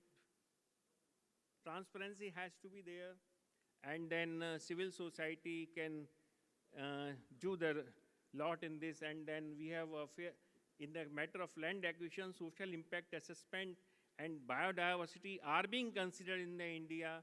Then we have issued advisory for mitigation as to environmental aspects, and then climatic policies, gender equality, and there are several things that we are changing the types of vehicle in India, the technology, BSES standards, Euro emission levels, and we are centering on the human rights oriented approach. Fertility of soil plastic is another thing which is being dumped in other developing countries, which should stop. Building upgrades about the building material is also necessary. Agricultural aspects, I would say that production of millet and other coarse grain should be enhanced, considering adaptability to the environment, impact of other crops over the environment. We are looking into the drinking water issues at the level of commission, industrial pollution, pollution of river, water bodies, air pollution, construction, cleanliness, hygiene and sanitation, etc. As time is short, in these summits, you see, time is always short. So we have to condense and you have to summarize. I am thankful that the message which is given is of far too importance, and we should work together. We have assembled here to think globally and to act locally. Thank you very much, Mr. Frost, to give me an opportunity to speak. Thank you very much.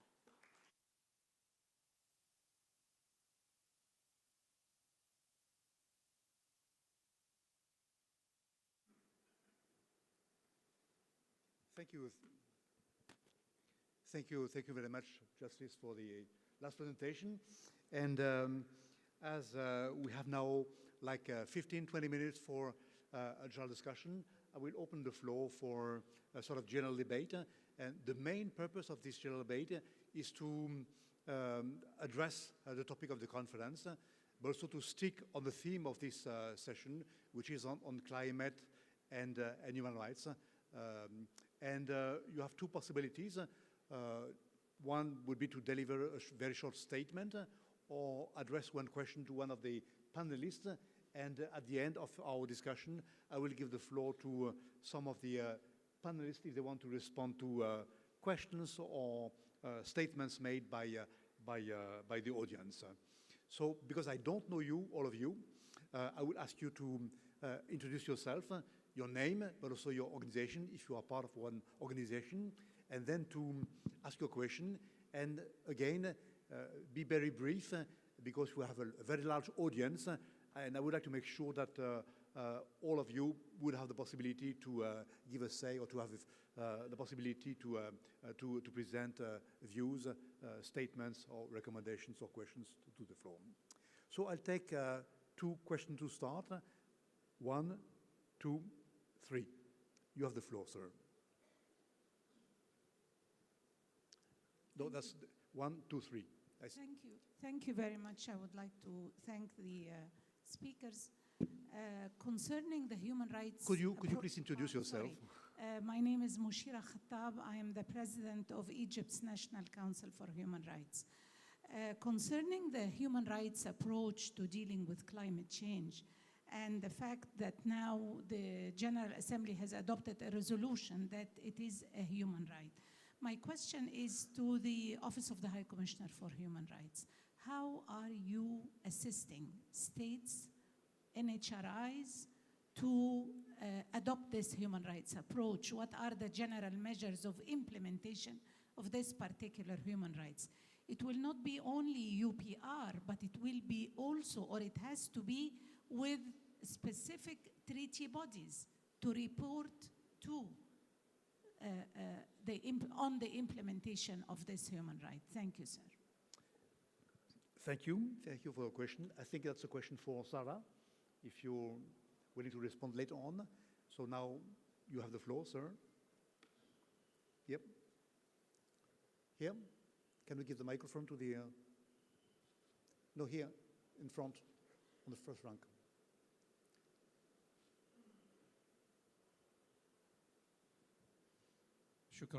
شكرا سيد الرئيس. أولا اسمح لي لا. Thank you, Mr. Chairman. I would like first to thank our brothers in the state of Qatar for the organization of this important conference, and to all our partners. In fact, with all the due respect regarding the issues that has been raised regarding climate change and its importance, this topic is continuous. It's not new, and there are many recommendations, but I think we would like to present our most sincere condolences to our brothers in Syria and Turkey. This is indeed a disaster. Victims with great numbers. I believe, with all the due respect for the topics that will be discussed, we can, the United Nations and partners and all of us and the governments, we should start a new page, starting from this disaster itself. The question would be, how are we prepared for such disasters? How was this disaster addressed? What are the lessons learned? And of course, when we talk about floods and earthquakes, this is also related to pollution and other catastrophes and disasters related to climate change. However, the numbers were high. So this, of course, those disasters cannot be stopped. We cannot stop such natural disasters. But the question, and I hope that this will be reflected in the recommendations at the conclusion of this conference, how was the preparation, or how prepared were we, and how did we all react as governments and civil society and international community to rescue our brothers, and what are the lessons learned? I would like to see this in the recommendations. Thank you. You forgot to introduce yourself. Could you please introduce yourself? You forgot to give your name, yeah? Abdullah Al-Husni, head of the National Human Rights Institutions in Oman. Thank you, Thika. The third question here. Thank you. Dr. Amjad Shammoud. Center for Human Rights. سوف أتحدث بالعربية. شكرا لإخوان. I will speak in Arabic. Thank you first for the organizers here in Qatar. Qatar is pioneer when it comes to human rights initiatives. I think that the discussion now is more interesting indeed when we are talking about human rights and its link or nexus with the climate change, to reinforce the protection and to prevent the climate change effects and impacts on people. I share with Ms. Sarah most of her suggestions, positive suggestions in that context. I believe that that despite all those efforts on the regional and international level, when it comes to human rights-based approach, however, we find that we are still facing a lot of challenges and risks, meaning that those efforts are not enough to meet the challenges that we are facing and that are having consequences on human rights, as it violates environmental rights, and we are unable to protect it, whether on the level of policies or the practices that lead the industrial countries. We should talk about the industrial countries' stance during the Sharm el-Sheikh and all the debates and conflicts that they had and frictions. We can maybe hear more from you if you were there, because this has been a real challenge, and it reflects how serious the industrial or developed countries are about addressing the climate change related consequences and impacts, especially when it comes to human rights. Maybe we can raise the awareness when it comes to climate change and how to build capacities of the civil society and the government institutions, also to prevent the impacts of the climate change on human rights. We can also talk about accountability mechanisms and not to be able to. Everyone should be held accountable when it comes to climate rights violations. Maybe international cooperation is vital to be able to implement and to face and address those challenges. Thank you. Thank you very much. And sorry to be a little bit rude when trying to interrupt you, but of you could have the possibility to have a say and to give a recommendation for the conference. I forgot also to introduce the rapporteur of the session, who is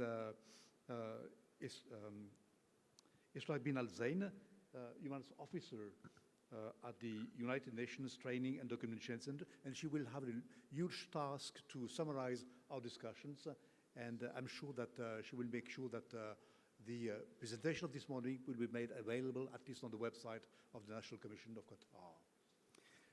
We have a second round of questions now. I see the lady in blue here. You wanted to ask a question? Yeah. One. Other participants? Yes, you, lady. 1, 2, and 3. 1, 2, 3. Please. بداية شكرا للسادة الحضور والأوراق العمل.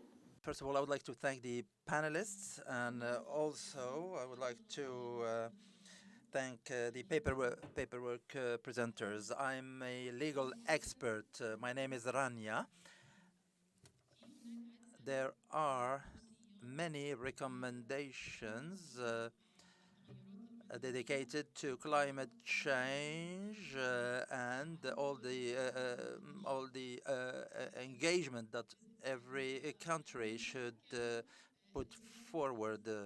One of the most important ones is the Paris Declaration, and more than 100 recommendations. But what are the tools or the mechanisms to implement those recommendations? And are there any authorities or UN authorities to monitor those recommendations and how they are implemented? Secondly, I think that there should be a strategy or a program with main points or major points that are a vision or a clear plan for governments to help them implement, because we have many recommendations, and I'm talking here about the least developed or the underdeveloped countries that are finding it difficult to implement all those recommendations, even though they are interested in climate changes. And then, sir, you have the floor next. You'll be next, huh? You. No, that's first is the woman here. Hello. Please. Hi. Hi, everyone. My name's Amanda, and I'm from Qatar Debate. I thank the chair for this time and the panelists for everything that they've spoken about. My question is a general one. And essentially, the existing economic model that most countries operate on are coercing people, or the marginalized people, the groups that Mr. Nadal spoke about, to participate in their own exploitation. So for example, in the nickel mines of Sulawesi or the textile factories in Dhaka. And we've been taught that the road to prosperity is worth trampling on the people who live on the margins. So if we want to be building a rights-based society that sees each individual as inherently deserving of a clean, safe, sustainable existence like we talked about before, and if we want to give the restitution of dispossessed groups like Professor Dr. Muharrem talked about, then that would require decoupling from this mindset where we value people and the environment based on its potential as resources to be tapped and exploited. So my question is, from a civil society perspective, how are we going to make this happen? Thank you. And to whom are you addressing the question? So it's a general question. To all the panelists, no? Oh, okay. All right. So perhaps I would direct this to Mr. Nadal. Okay. So, Mr. Nadal, be prepared. Sir, you have the floor. Okay. No? Here. Okay, thank you. Yes, my name is... No. Yes. That's the sir here. Mr. Yes, you have the floor, yeah. We can't hear you.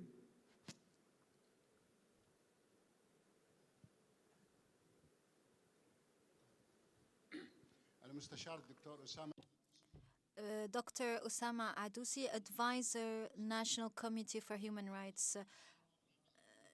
Regarding the great paperwork that we have listened to, there are several points that are related to climate justice, to climate education, and social responsibility for corporates and companies in order to address climate change impacts and its impacts on human rights and to limit its effects. In fact, the first question was about climate justice. I have a suggestion that I would like to share with you. We can create funds, national funds, in order to help the most vulnerable and marginalized societies that are victim and impacted by the climate change. Those funds the companies and corporates should contribute in those funds, especially multinational companies, because it's their activities that are impacting the societies and people who were forced to leave their places because of the activities of those multinationals. So they should be obligated to contribute to the funds, and we can reach some kind of climate justice with this initiative. For the what was discussed by Mushira Khattab, and this is what we have thought about as national human rights institutions, which is the right to a healthy and sustainable environment, and also the climate change in international law. It is not clear it's disparate between the different declarations and treaties, whether cultural treaties or economic treaties or resolutions of Human Rights Commission or different UN treaties, mechanisms, and other relevant resolutions. But what is important is that we should think of a UN declaration that will be exclusive for climate change, just like UNDP, especially that the right to sustainable development and climate and clean environment are related. Thank you. Thank you very much. Before giving the floor to the rest of the audience for asking questions, by the way, I don't see the back of the room, so if there are questions in the back of the room, please stand up so that I could see you. I will start by giving the floor to the panelists, and starting with Sarah. Because you have been very short in your initial presentation, I will give you more time to respond to the questions. And there was one specifically addressed to the UN on the support provided by the UN. Thanks, Mr. Forst. And thank you so much for the questions. Before starting, I also want to express our condolences to the people affected by the earthquake, and the presentation that the chair of the Ombudsperson gave really highlighted how catastrophic the situation is, and UNDP stands with the people of Turkey and Syria in addressing the consequences. I don't work for the Office of the High Commissioner for Human Rights, and there's many people in the hall that do, so I don't want to speak on their behalf. I know there's going to be a great panel tomorrow which is going to talk about individual entities, but I do work very closely with different parts of the UN system, including, of course, the Office and also UNEP, on a lot of joint initiatives that we do. Many colleagues will be aware in the room that the Secretary General has a call to action on human rights, which is his big initiative to highlight different streams of action where we really need to boost momentum in the system to support human rights. And one of them is indeed on the rights of future generations and climate justice. And UNDP is very proud to co-host and co-lead that work with the Office and with UNEP. We're doing a lot of important things in that space, supporting human rights institutions, supporting protocols for environmental human rights defenders for the UN at country level, lots of different streams. And I think the point I'm trying to make is that we really need to be working as a system on this issue. We all have different mandates and approaches, of course, under the Charter, but we are working as a system on these connections and on these issues, and it's really pivotal. But many of the issues that I talked about in my presentation are areas where we need to do more work. The lady from Egypt had talked about the UPR. I mention it because we've got this initial analysis of recommendations coming from the third cycle, but you're quite right. Of course, treaty bodies are issuing very important recommendations through their general comments as well, and some of their decisions on the interface between climate and human rights. We've seen that in some of the treaty bodies. The special procedures, as I mentioned, not just on the environment and on climate change, other special procedures are highlighting the impact of climate change on the mandates that they follow. So the whole range of different things that the human rights mechanisms are doing is really, really important. And we need to close this gap that exists, this technical cooperation gap between everything that's coming out of these important bodies and actors and what's happening in countries. And we need to do it in a way that aligns it with national development policy. And that's where I think UNDP really tries to step in, and of course working with the partners. So I just want to give you a few examples. In Vietnam, for instance, we've supported the establishment of a biodiversity law, which is, very rights-based. In 24 countries, we've supported gender-sensitive indicators for NDCs. We haven't talked about gender on this panel today, but the implications of climate change for rights of women and other groups, particularly also I want to stress people with disabilities, is something that should be at the forefront of all our national policy and programming. We're supporting the regional ISASU agreement in Latin America. We're doing a lot of work on business and human rights. We're working in over 30 countries now. And in Thailand, where we've been working with the government on the first national action plan in the region, we're now working with line ministries, including the Ministry of Agriculture, on supply chain issues and how that actually ends up affecting business and workers and unions and economies as we go through the supply chain. So there's lots of different examples that we're working on, and the thrust of my remarks today was really about environmental justice. And we're entering a different era of accountability in this discussion, not just because of the resolution, which is of course not the first time that this right has been recognised, but it's an important milestone. We're seeing a lot more strategic litigation. We're seeing a lot more enforcement of the rights vis-a-vis rights holders and duty bearers. And we have a judicial community and a legal community that needs support to be able to really invest in these opportunities and provide support to access to justice. So NHRIs play a critical role, so does civil society. It's something that we all need to be working together on to support. I want to mention, since I have the floor, it might be the last time, I want to mention the point that the gentleman made, and it was addressed to Mr. Nadir, and he will speak more about particular disproportionate impact. It's quite right. Less than 5% of climate change emissions come from countries which bear the massive brunt of the impact of climate change. 2/3, in fact, of impacts are borne by countries that have emitted the least amount. This clearly is a global challenge, and these types of issues were discussed last year in Sharm el-Sheikh, and they'll continue to be discussed in the COP that's held in the UAE later this year.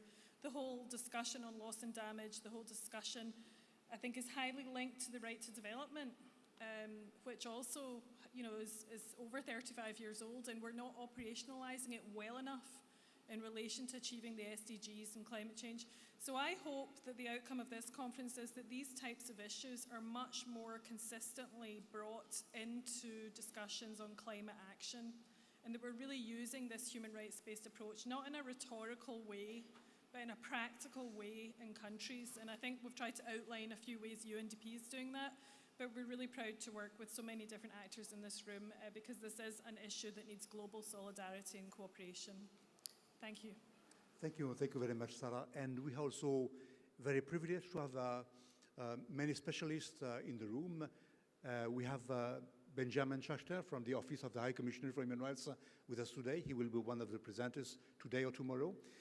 Benjamin, do you like to complement what Sarah was saying on the support provided by OHCHR?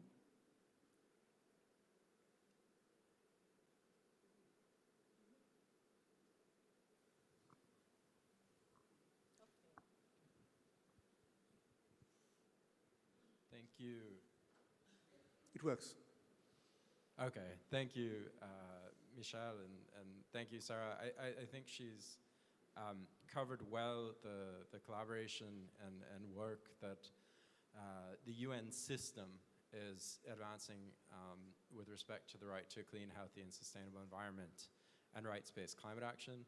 And I have a lot that I could say now, but I'm going to speak to you all later this afternoon. So I'll save for then the bulk of my remarks, but just to highlight that we are working at the international level, at country level, at regional level, to try to support states to advance a rights-based approach to climate action. And one piece that I can speak to right now is we've recently launched a toolkit on integrating human rights and nationally determined contributions.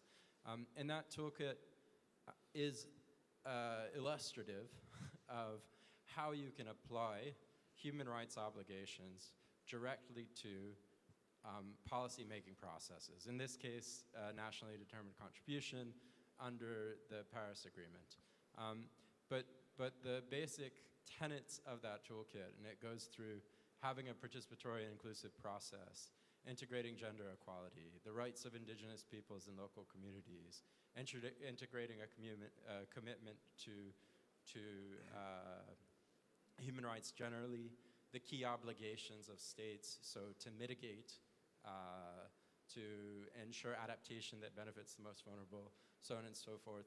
These things can be applied to policy making at any level. So I don't want to take more time here, because I will have an opportunity to speak later, but thank you, Michelle, for the opportunity to briefly address the question. Thank you, Benjamin. I think, Nadal, there were also questions addressed to you. Yeah, I think I'm going for two because first I would like to Short add something responses. Yeah, what Dr. Rishraidi said concerning Sharm el-Sheikh. I would like to say that the climate change agenda, it's a completely security agenda, human security and global security. And here we have different actors. What we had in Sharm el-Sheikh that the people, the countries, they don't want to take responsibilities because this type of conflict or conflict in interest between different players or this country, industrialized country who used to make this emission of CO2, they don't want to make a commitment and they don't want to take the responsibility. But now we are living all together. We are living in a very critical time of our life because we have escalation and increase of different pressure, socio-economical, environmental, come to each one, to every country.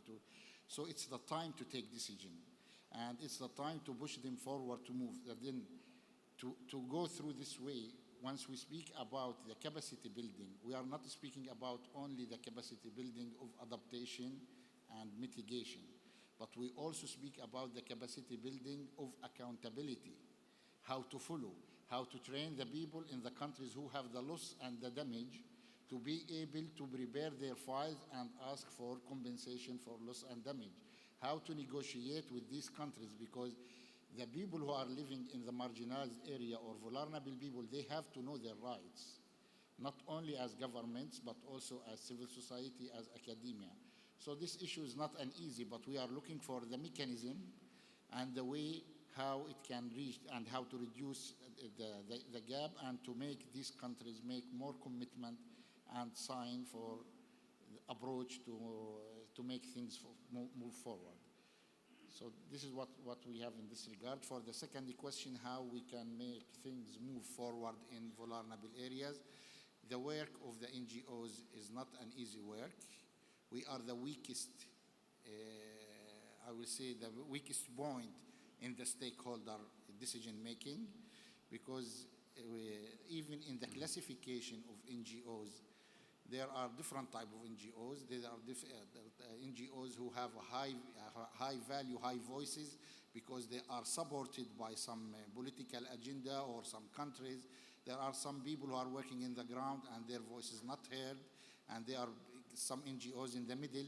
But according to our organization, what we are doing, how we see the things from our perspectives, we feel that we have to empower the people who are working on the ground. We feel that we have to empower the community to know what are their rights, and we are trying to work on different pillars like capacity building, education, public awareness, technology transfer, and knowledge translation. At the same time, we are trying to find the ways of facilitation, negotiation, and communication with the governments, because in different parts of the world, there is a big gap between the voice of NGOs and academia, I will say, because we have a big bridge between science, technology and decision making. The same thing between civil society. So we are trying to find how to bridge these gaps, how to work. This is our perspective. We try to be in the international conferences. We try to push through the UN system. We go to the Human Rights Council. We try to make some statement in the UBR. We try to submit reports. We try to highlight the voices of the poor people and marginalized people, vulnerable people, bring them to the international meetings, conferences, try to make their voice high, and to ask them to know their rights. So this is what we are trying to do, and we believe that this is a continuous process. So we are trying to work with the society, trying to empower them, and let them know what are their rights. And then for the mechanism for Madame Mashira Khattab, which UBR, of course, is not enough. We have to look for other UN bodies. I think there are in the UN bodies the protocol for women and children, where we can enter through it, for example. So sustainable development goals. So we have to look even in more comprehensive way, trying to find a way and try to build the relation. One of the main points, and the last one, is even we are asking to build a real partnership, real serious partnership between civil society who are working on the ground with the UN organization and national institution human rights to go together for capacity building and implementation. Thank you. Thank you, Kamal. We are now very short in time, so I'll give the floor to the two panelists for 1 minute. Dr. Kelly, if you have something to say, and Justice, if you want to conclude very briefly. Shall we start with you, Dr. Kelly? If you want to, very, very brief, because we have to close for the next session. Thank you very much, Ms. Chair. I'd like to share some of my remarks about my colleague from Oman. Actually, in my presentation, I stated out that the problem, actually, there is a linkage, in my opinion, there is a linkage between earthquakes and other environmental crises and climate change or climate crisis, actually. As the case, as we experience a devastating one, and it is, I may say, it's in a century, it happens once or not happens, as you know. So devastating, catastrophic position we have now. But as I mentioned in my presentation, the people or the men must learn how to keep up with the nature itself, how to dwell in the earth, or how to iskan in the earth. It is the main problem, actually, because we are just not taking as a policy, as a governmental policy to make, how we say, combating such kind of crisis. It is the main problem. Thank you very much for Thank you. Sorry for being so Thanks. rude. Thank you very much. So, Chief Justice, you have the for 1 minute conclusions. Okay. Thanks. As rightly said by my friend, that we are the product of the nature. So we live with harmony with the nature.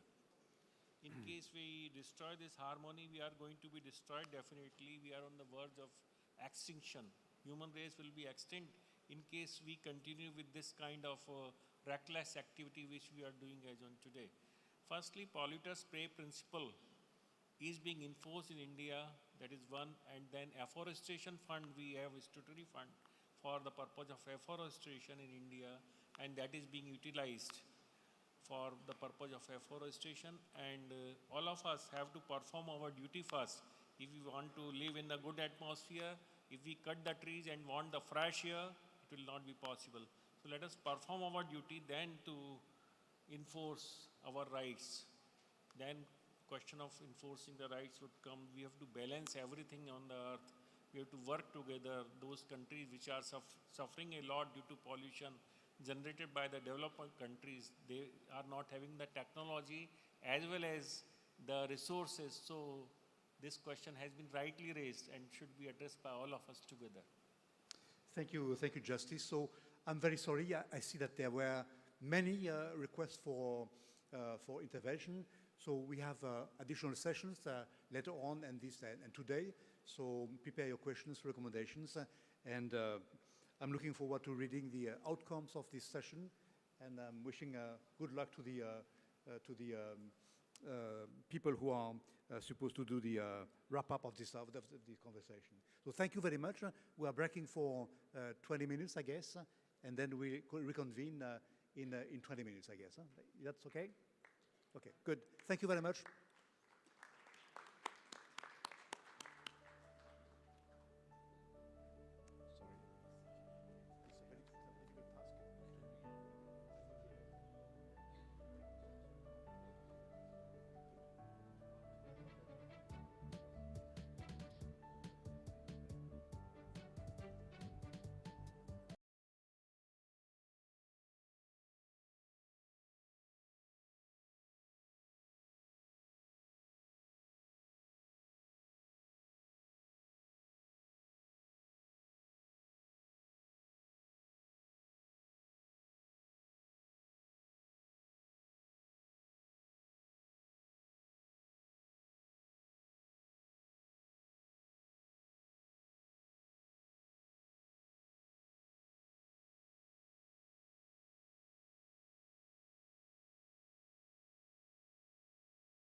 هذه الجلسة الثانية وعنوانها We will start our second session titled The Efforts of State of Qatar as a Key Player in the Process of Protecting the Environment and its Plans to Move Forward in Cooperation with Stakeholders.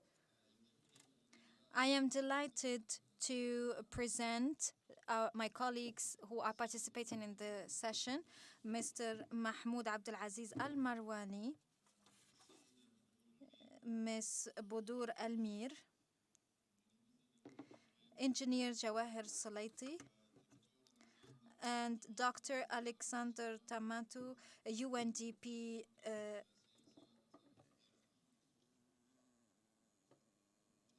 the Director of Irtana Center for Sustainable Future and Qatar Foundation. I would like to talk about Qatar's efforts to climate protection and how to cooperate with stakeholders.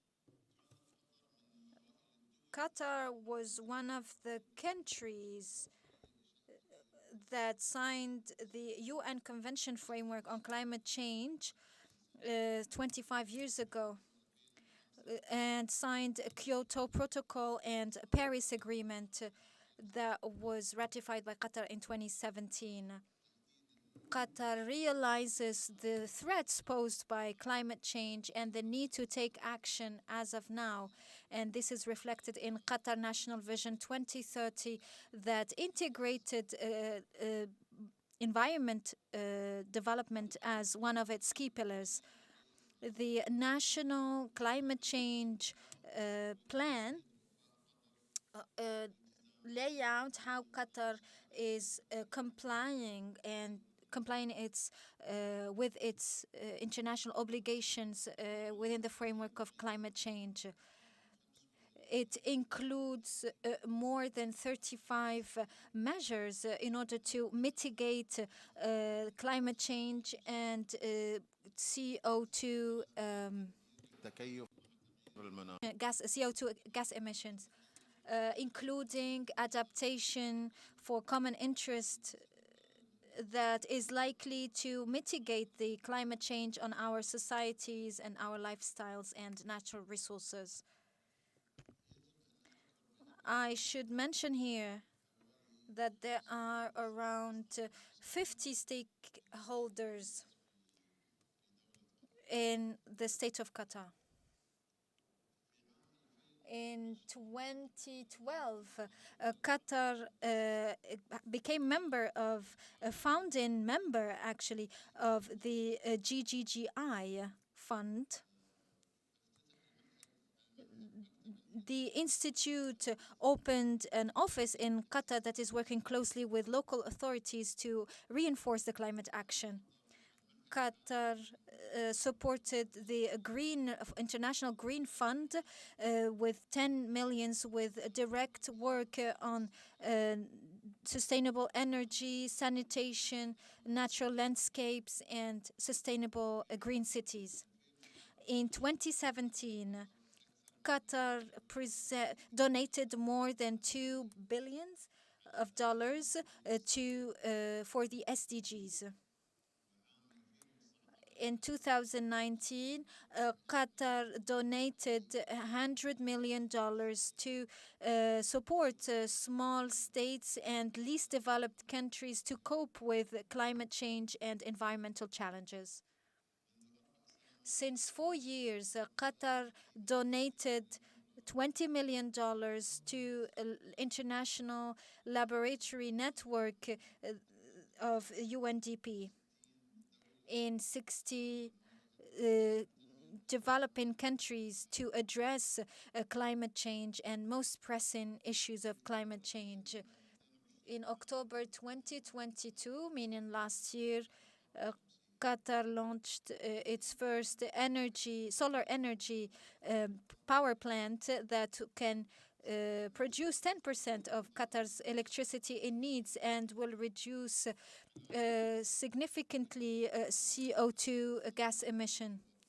And the Kharsa area project will produce 800 megawatt and will have will represent a significant step regarding Qatar's carbon footprint and is in line with Qatar's vision for renewable energies. Qatar Energy is committed to meet midterm goals, meaning to increase solar energy to reach 5,000 megawatts. In 2014, Qatar Foundation installed 13,000 solar plant with a total capacity of 1.9 megawatt.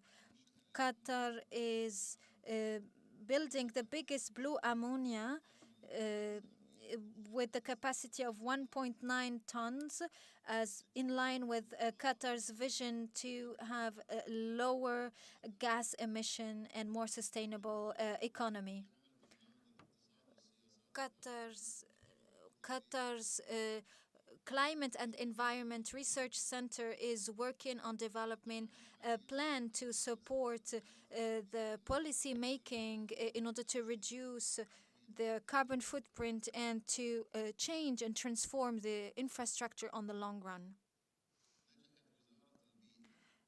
The Ministry of Environment was able to recycle all the wastes incurred during the World Cup 2022 and to benefit from it in energy in line with Qatar's vision to have an eco-friendly environment and economy. I should mention that a lot of countries in the world that are using fossil fuel and or coal and is trying to transform its economy, I think that the transition phase should be through LNG, and Qatar will be the biggest exporter of natural liquefied gas in the world. Now allow me to open the session.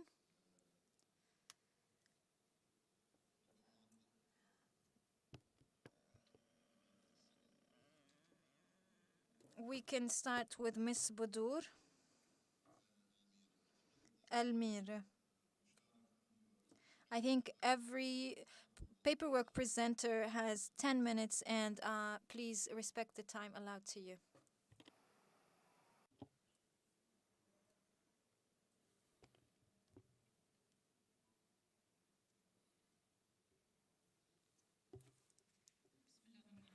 In the name of God, good afternoon, everyone.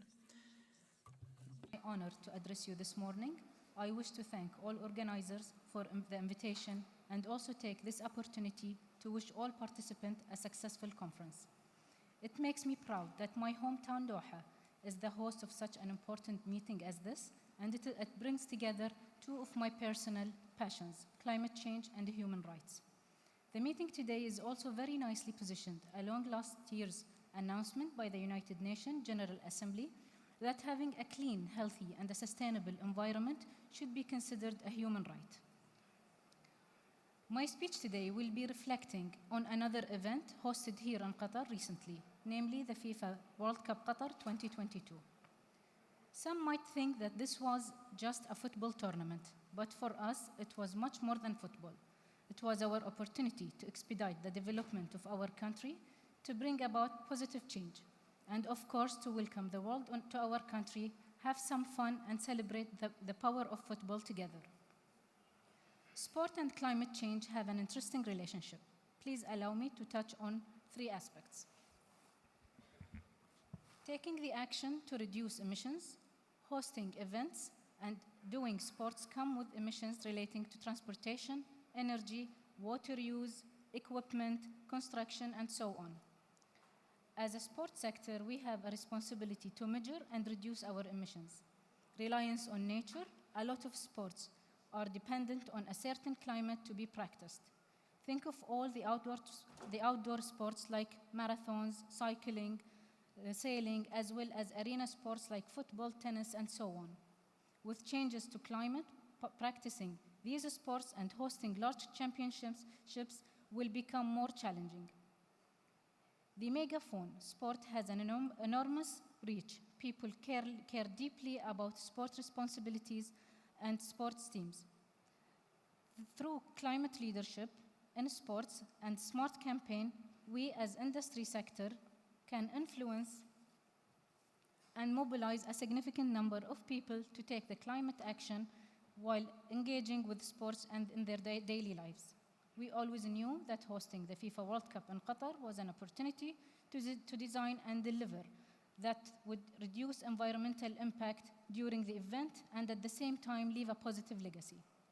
Over the past 9 years, I had the privilege to lead the team taking the opportunities and challenges related to environmental sustainability of the largest sports event in the world. The sustainability program for the FIFA World Cup is fully aligned with Qatar National Vision 2030, as well as the United Nations Sustainable Development Goals, and covers 5 pillars: social, human, economic, governance, and environmental. Our program was first to be jointly developed and delivered by the host country and the FIFA. Through this collaboration, we were able to have a positive impact during preparation, operation, and in legacy. We delivered over 70 projects across 22 objectives to provide a sustainable FIFA World Cup, and we are currently working hard to prepare our third-party assured sustainability report, which will be published together with the FIFA in the coming months. This report will provide a significant amount of data and tell the story of how we delivered positive outcomes across the vast scope of sustainability. I will take this opportunity to give you a more detailed brief on our initiative related to climate change. More specifically, hosting the FIFA World Cup is an absolutely huge job with a complex profile of climate impact and opportunities for climate action. Let me give some highlights for climate actions. All fans, workforce, and media could ride for free on public transportation.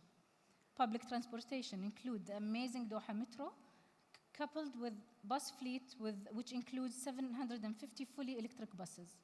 Our stadiums were built and operated meeting green building standards, resulting in approximately 40% reduction in energy consumption. The 800 megawatt Al Kharsa'a solar power plant was inaugurated just before the World Cup. We recycled nearly 80% of waste. لقد تم تدوير 80% من المنشآت وهذا التخفيف كان ثمرة التعاون مع أصحاب المصالح. هذه المشاريع خففت من ثاني أكسيد الكربون وتساهم في تنمية اقتصاد بثاني أكسيد الكربون أقل. لدينا حالياً سيارات تعمل بالطاقة الشمسية، وبالإضافة إلى عمليات التخفيف نقوم أيضاً إن هذه النشاطات مهمة لأي مشروع استدامة. نحن نقوم بعملية جرد لكمية ثاني أكسيد الكربون التي تم استهلاكها، وهذا يتماشى مع دراساتنا أو البحث الذي قمنا به في 2019، وقد تم تحضيره مع خبراء دوليين. هذه أول دراسة عن البصمة الكربونية لفيفا لكأس عالم الفيفا، والتي ستضم الطائرات والفنادق والسكن. هذه بعض الانبعاثات لا يمكن تجنبها، وهناك نحن نحاول أن نخفف من انبعاثات أكسيد الكربون في السوق، ونريد أن نحفز المشاريع والإرث في هذا البحث، وستأتي هذه النتائج من بحثين، ونحن سعيدين في التعاون مع عمان أيضاً. بالإضافة إلى هذه الدراسات، ولأنه كان لدينا وقت كافي للتحضير لكأس العالم، تعاوننا مع معاهد في قطر وقد دعمنا مجلس انبعاثات ثاني أكسيد الكربون في قطر، وقد تم اعتماده من عدة أجهزة دولية من بينها الأمم المتحدة. تم تنفيذ أكثر من 140 مشروع، وكنا أول المتعاقدين، وقد كنا سعيدين برؤية نجاح هذا المعهد الفريد من نوعه في العالم.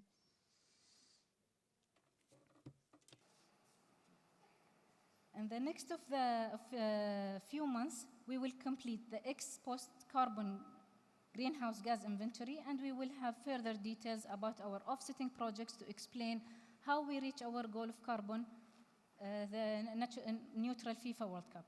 Before I wrap up, I would like to touch quickly on our program of circularity at the World Cup, which went alongside with our climate program. We started during design and construction of the stadium. We have set requirement of recycling 80%. We trained the people on the ground on segregation and the value. We taught them the value of recycling. We searched along hard with recyclers in Qatar. In collaboration with the contractors, we were able to recycle over 80% of the waste from the construction. This was a massive achievement given the local and regional context. Our approach was to first understand and control,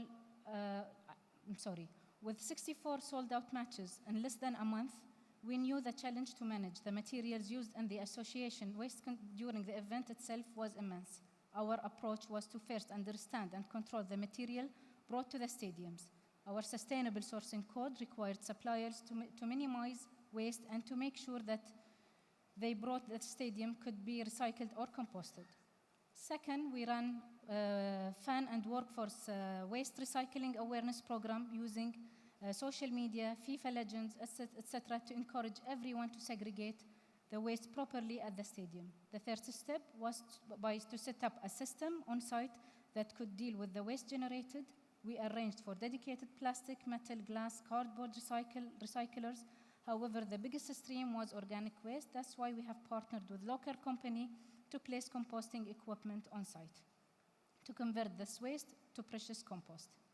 We achieved close to 80% recycling rate, with the remaining 20% being utilized for waste to energy. This was a new record for the FIFA World Cup, and as a host nation, we should be very proud of. Finally, I'm excited to let you know that we have launched also one Tide program, which is also include an industry coalition for circular packaging. We have brought together the Ministry of Environment and Climate Change, some of the largest multinational and local companies to collaborate and innovate to find circular solution to the plastic waste challenge. To conclude, this has been an amazing World Cup with a lot of firsts, a huge legacy benefit, and with memories to last for a lifetime. I believe the World Cup has driven positive change in the country, and I'm excited to see how we will capitalize on this positive momentum and continue to deliver climate-friendly and sustainable projects in the future. Thank you.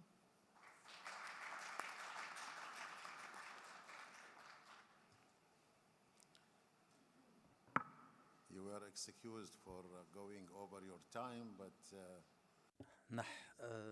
one of the most successful World Football Cup FIFA and Doha, thanks to you and to your colleagues who really made it such a great event. I don't say that because I am from Qatar. I say that because I have been to 3 World Cups and I can compare. And I think we had one of the best, if not the best. Now I will turn the floor to Mr. Mohammed Abdulaziz Marwan. Are you ready? Okay. Please, the floor is yours.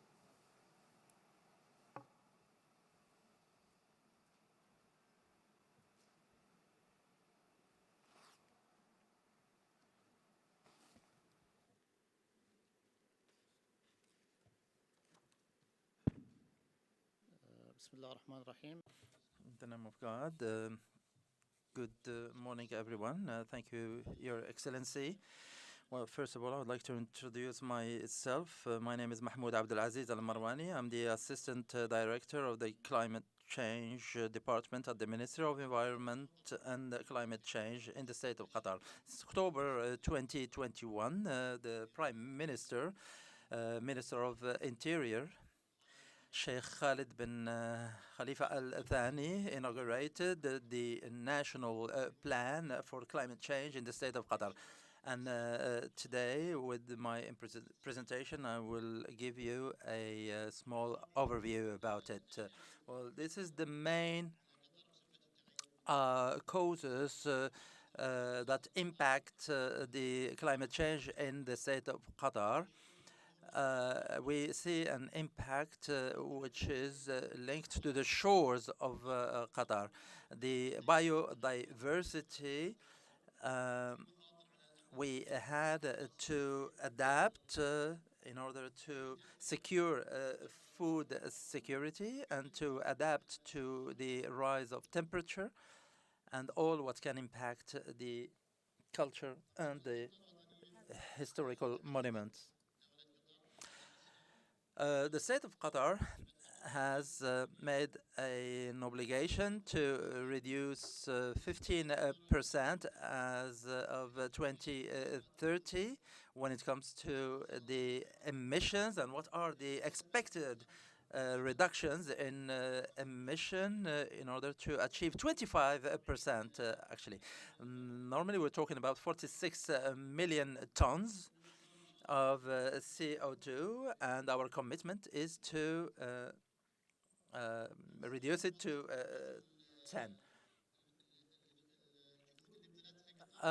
This slide actually summarizes the efforts of the state of Qatar. In 2008, we have launched the national Qatar Vision 2030, and one of its pillars was the issue of climate change and the protection of environment.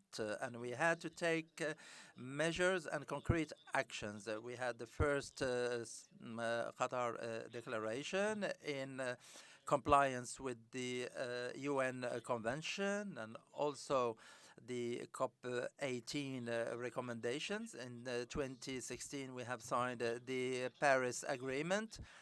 And in 2018, we have established the biggest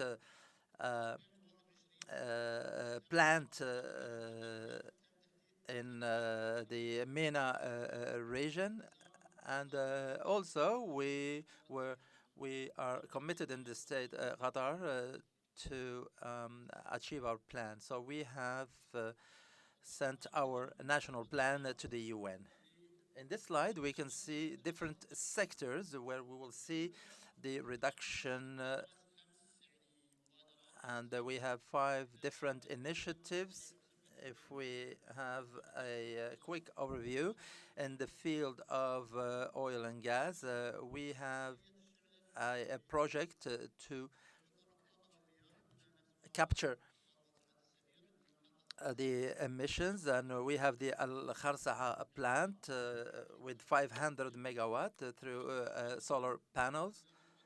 We have in transportation Doha Metro and Lusail Metro and other transport. We have also cooling material and expect. And these are some measures that we will follow and implement when it comes to the protection of the environment.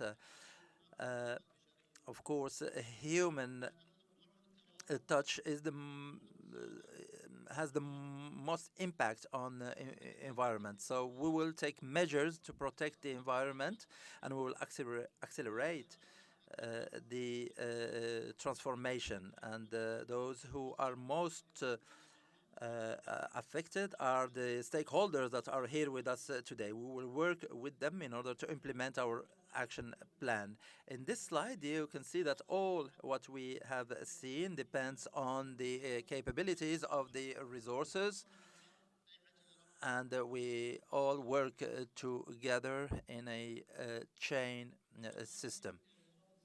In this slide, we clarify different emissions that we expect in 2030. In this scenario, in 2030, we will see 146 million tons, and we will reduce it to 110 tons. And the reduction actually targets 5 different sectors: transportation, industry, and other smaller sectors as well.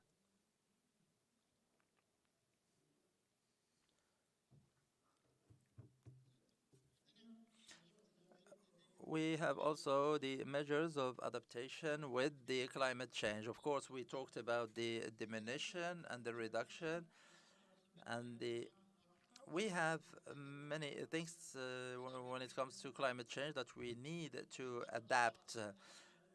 The sector that will be most impacted is the economy. And our economy depends on gas and oil, and the state has diversified its economy today. So anything that could touch this sector of oil and gas, will not impact the budgets of the state. So we will diversify, like in sectors like tourism, technology, and other scientific sectors.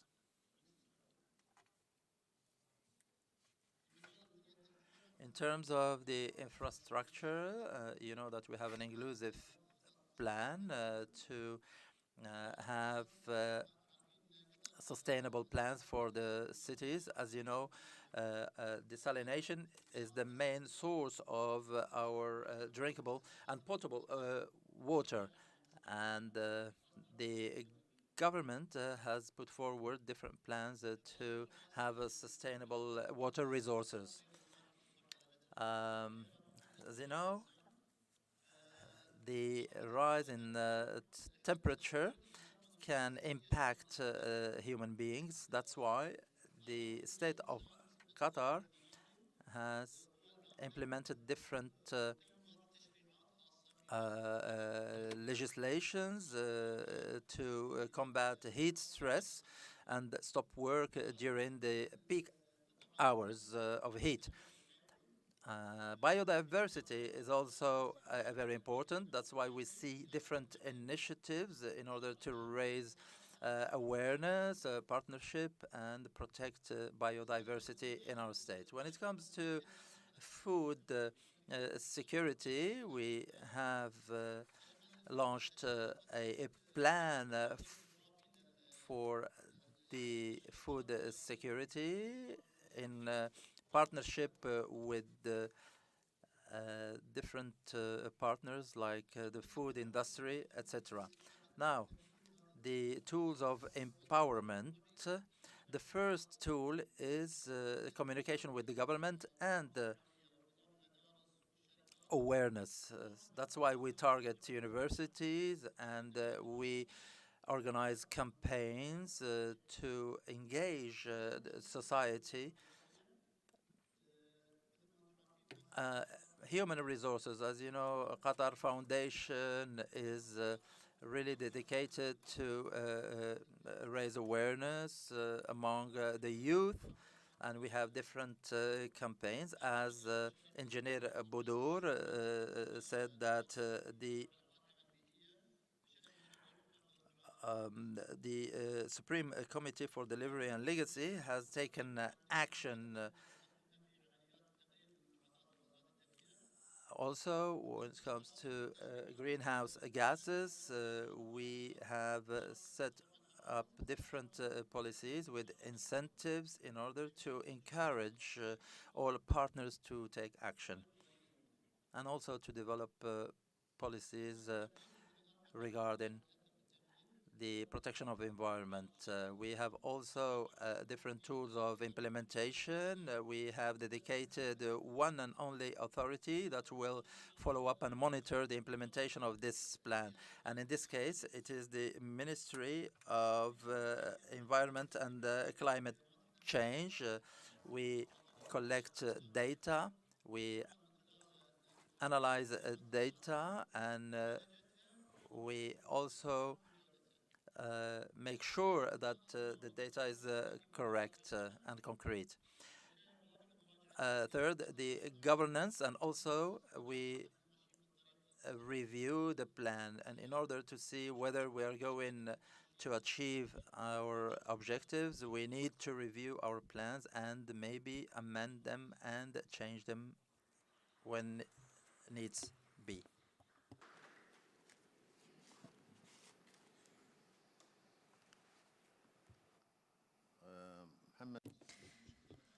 Thank you for your remarks and your excellent presentation. You have explained indeed the work plan, the future work plan for Qatar. I would like to mention something.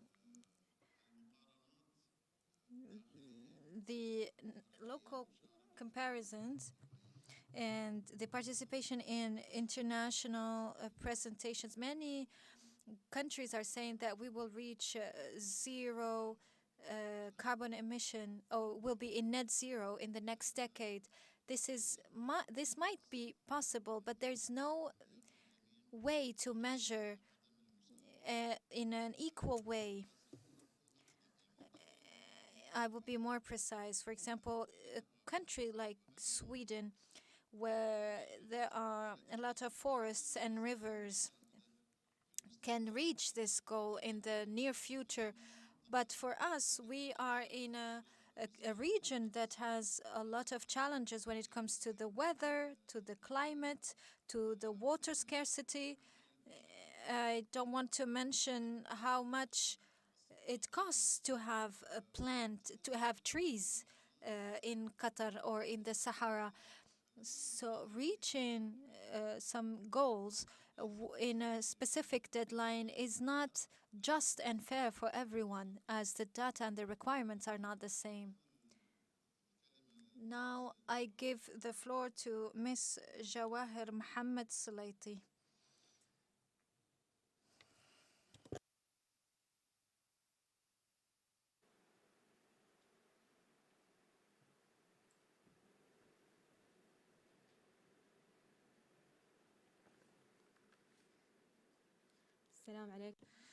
Peace be upon you. First, I would like to thank you for the invitation and for giving us an opportunity to present our work at the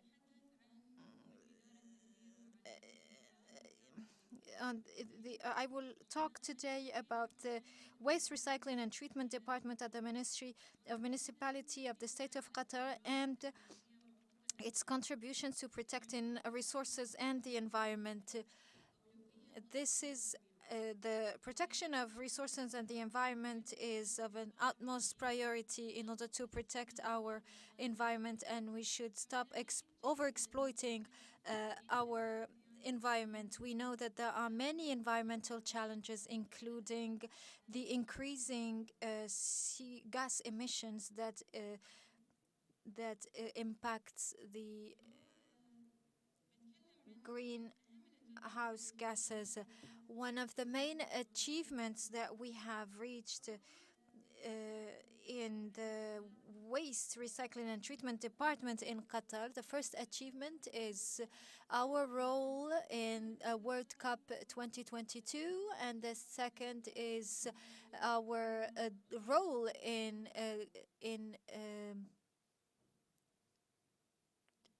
cleaning some areas in Qatar.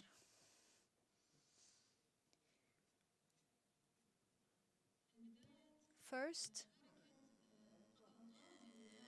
the ministry established a working group or an interagency committee, including Waste Recycling and Treatment Department and the Cleaning Department, and it was in cooperation with the Supreme Committee in order to recycle the stadium's waste by putting containers,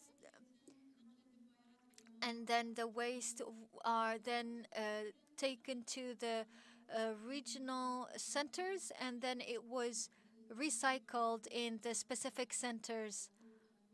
Depending on the type of the waste, we have the biggest waste recycling center in the Middle East. Regarding the recycling and waste management strategy during World Cup 2022, we have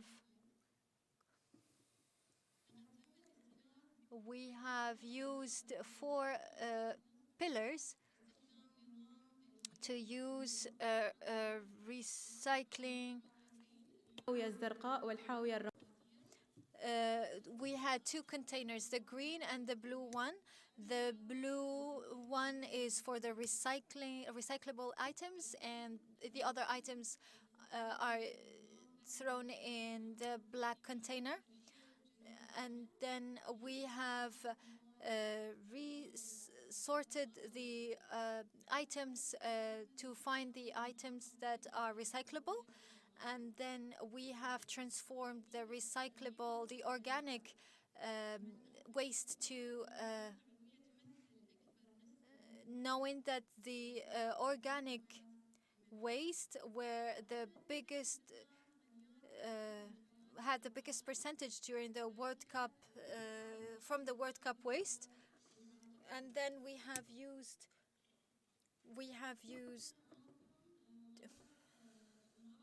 now you can see the different steps and mechanism regarding the treatment center for the World Cup waste. We have used the blue and gray containers.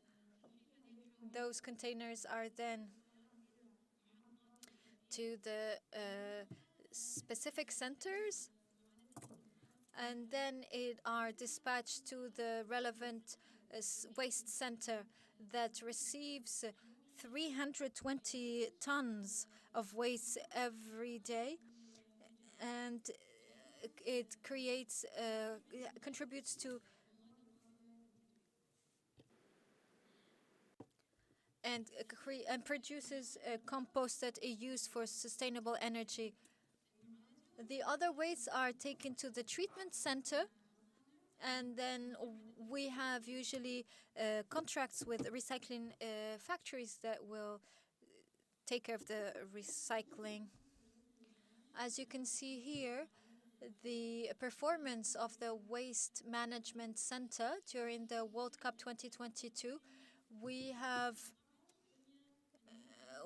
reached 53.16% of treatment, including recyclable items and renewable energy. So we have reached 0 waste, meaning that all the waste has been recycled, and there was no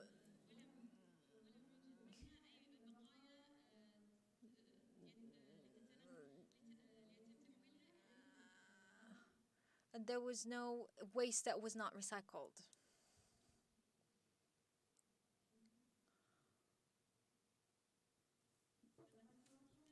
We reached record numbers that have not been recorded by any previous World Cup host or organizer in the past. It's an achievement for Qatar, for the Ministry of Environment, to reach a sustainable and friendly World Cup. والآن سأتحدث عن الإنجاز الثاني، التخلص من الأفاعي ورضة راشد.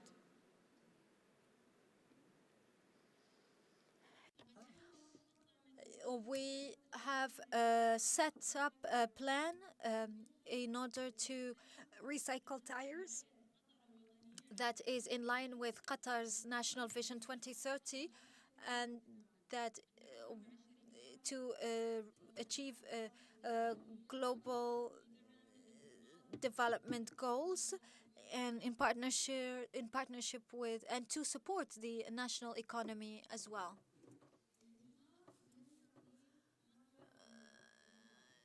The cleaning of Al Afa'i Center, the we have worked with 3 companies in order to treat all the tires or the wheels. The first operation took place in cooperation with different companies, and we have treated 56,000 tons. And in 2020, we have completely treated all the tires.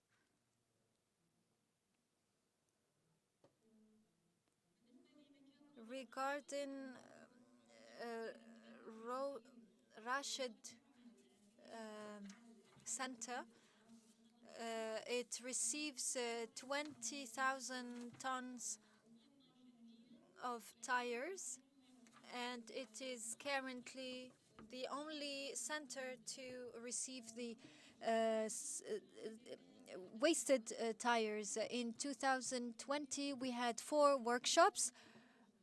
Today, we have 23 workshops. When we compare the achievements with the climate change and human rights, we conclude that the recycling operations and tire recycling contributes in creating a clean and sustainable and healthy environment.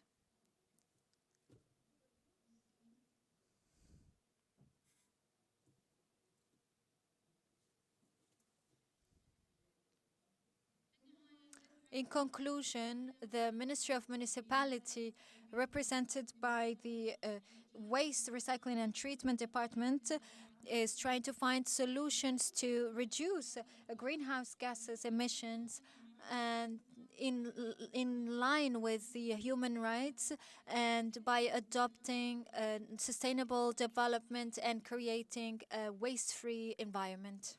Thank you.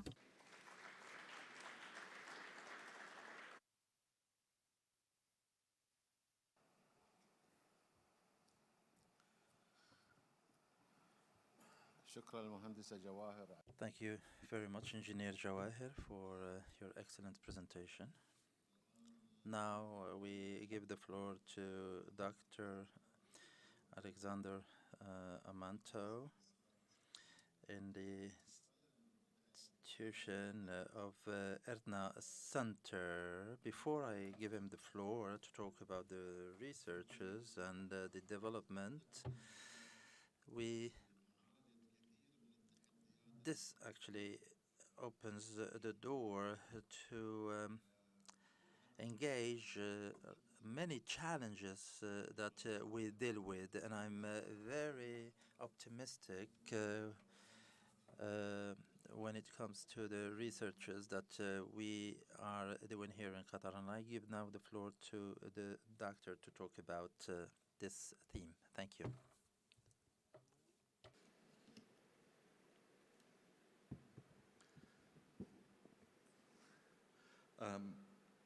Is the clicker here?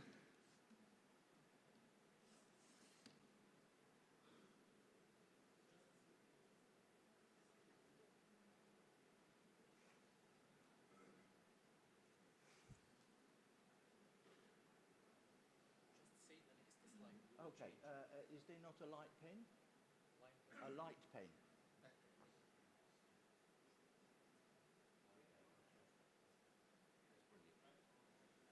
Okay. Thank you, Excellency, and learned ladies and gentlemen, and salam everybody. I am not the director. Yeah, it works. I'm not the director. Dr. Gonzalo could not come today. He has been summoned. I can't tell you who it's been summoned to, but it has a fairly high-level summary. Anyway, so you have me as substitute, perhaps a poor substitute, a much shorter substitute than Dr. Gonzalo. I am Director of Research and Policy, and I have been in Qatar for many years, in perhaps another guise. Many of you know me as Qatar Green Building Council, and around the people that were Qatar Green Building Council, Earthner was formed, plus a number of others within Qatar Foundation. So our remit is to certainly support national stakeholders on policy and advice, to set out Qatar Foundation Education City as an exemplar of good practice and innovation where we can, and that is quite a tall order, because I mean there's an awful lot of work that's going on at the moment that really does need to be revisited and etc. Nevertheless, we have an extensive program going on looking at new technology and its application. And then certainly convening, strengthening linkages between education, research and industry, leading of course to innovation.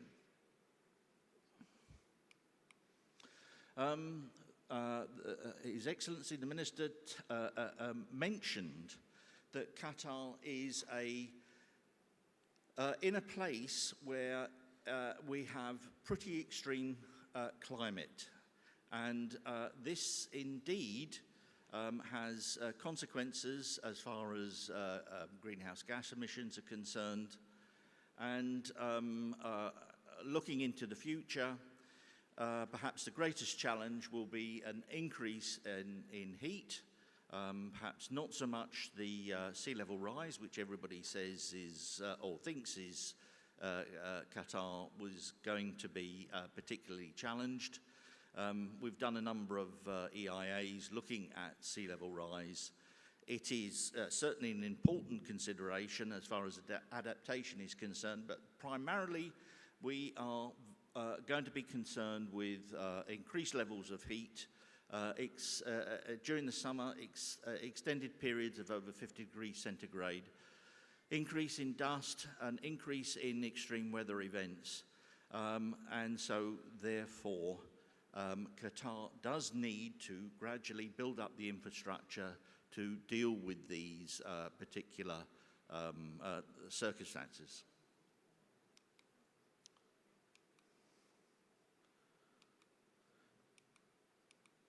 Three shots, three countries there, and part of Earthner's task is, if you like, when you go to the doctor, you have a session, perhaps just before going in, of triage, to try and find out exactly what is going on in the country at the moment, and this perhaps is one of Earthner's desires. We are particularly concerned with issues that have looked at Qatar's footprint, ecological footprint, and pronounced that Qatar is in an unsustainable state. And we feel, again, echoing, I think, something that His Excellency mentioned about fairness, that this is perhaps not the right way to go about assessment of Qatar's situation. Here,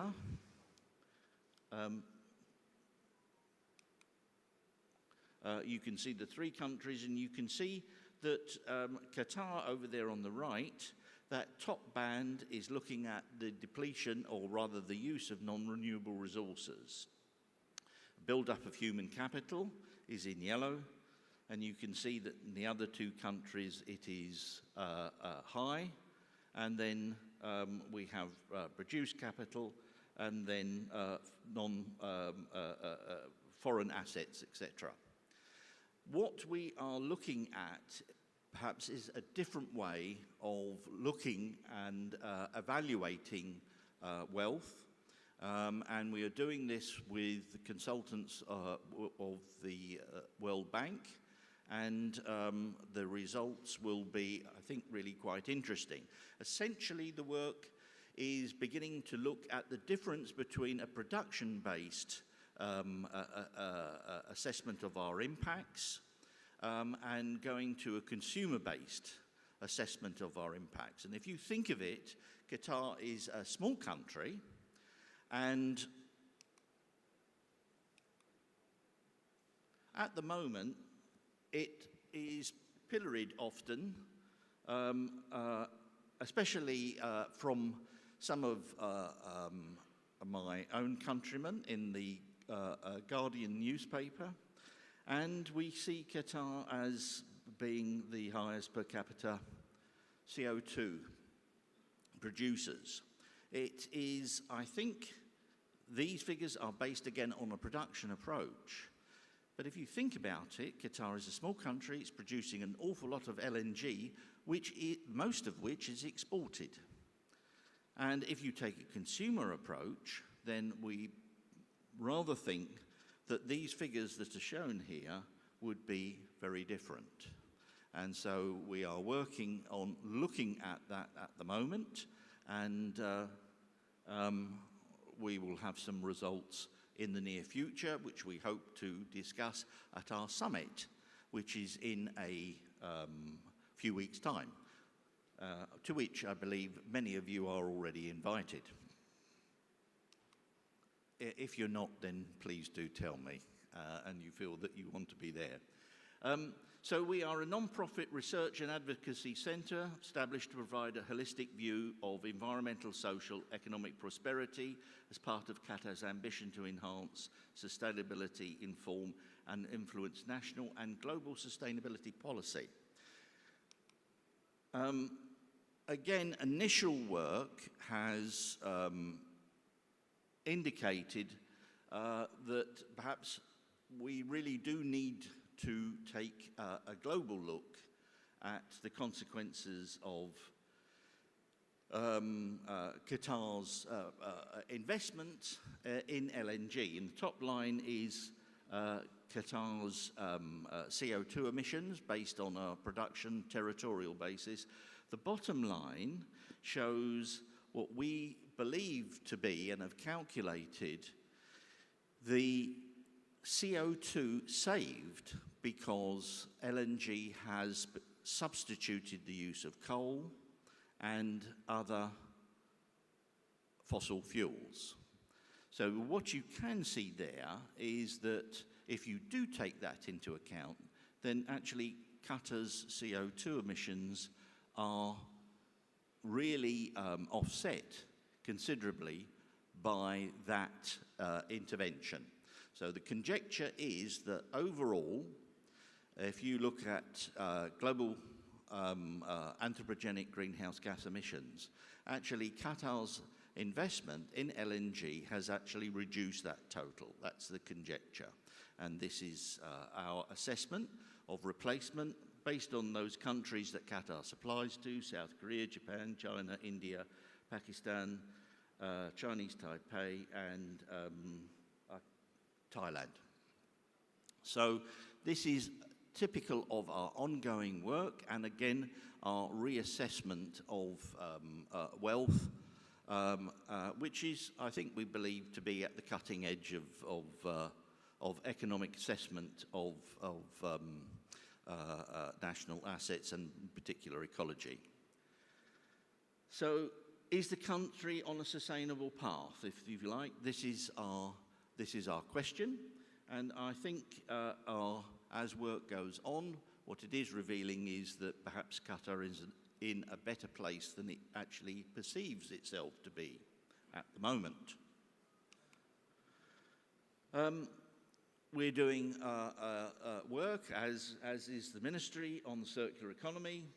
The first of our reports is now being translated into both English and Arabic, and that will be available shortly. Stage 2 of our work on the circular economy is delving into 3 particular industries, looking at the built environment.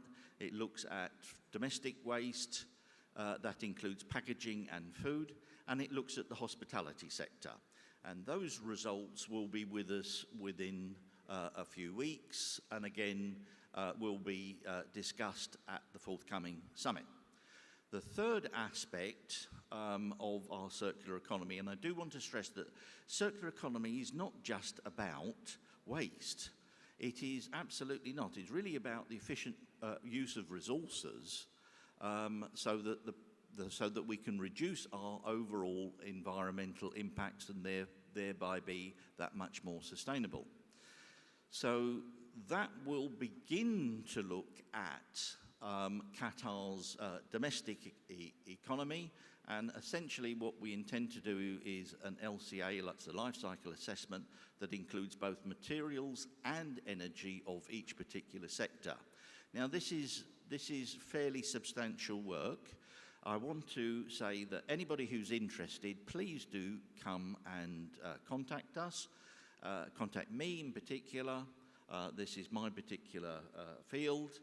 And what I will do now is I'll put my neck on the block and make some, I think, predictions of what I think we're likely to find. And strangely enough, again, there are some strange similarities between the UK and Qatar. In the UK, we have acknowledged that a great deal of our energy consumption goes actually into heating buildings.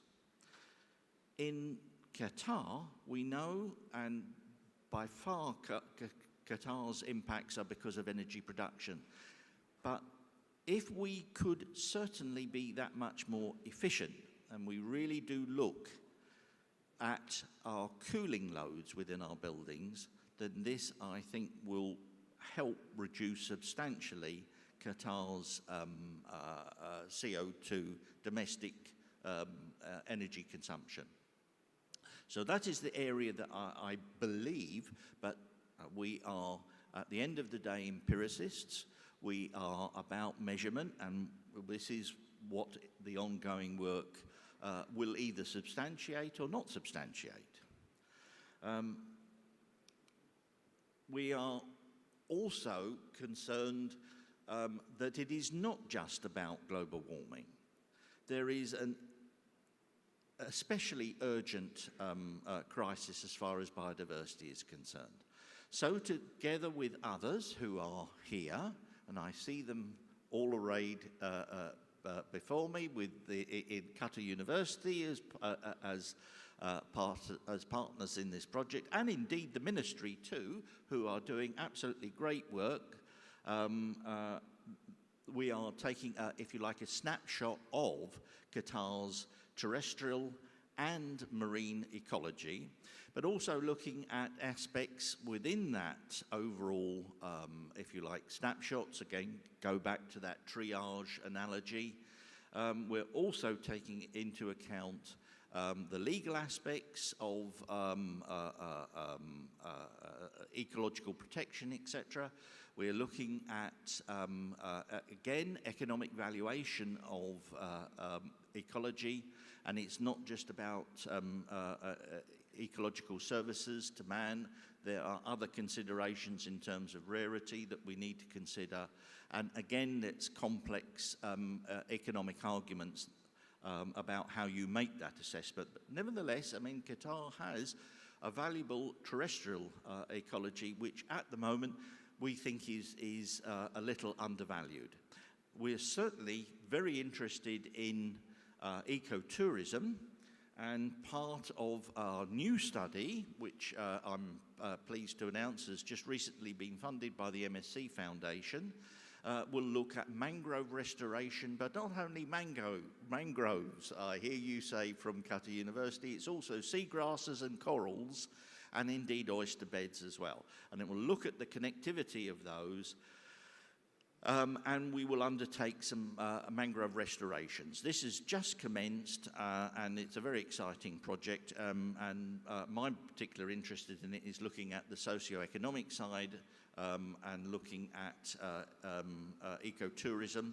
How can you make sure that ecotourism absolutely does not create any habitat loss and preserves the biodiversity of the site.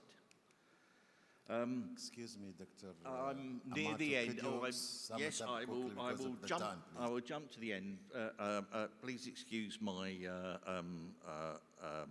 lateness. And okay, so we're very interested in food security, and we're making an application to fund work in sub-Saharan Africa. And I just wanted to make this point here that Earthner is not just about Qatar, it's about Qatar enabling other countries to benefit from this. And this will look at sustainable intervention in communities, etc. We're very concerned about sustainable neighborhoods, and indeed accessibility. We do an awful lot of greenhouse gas accounting.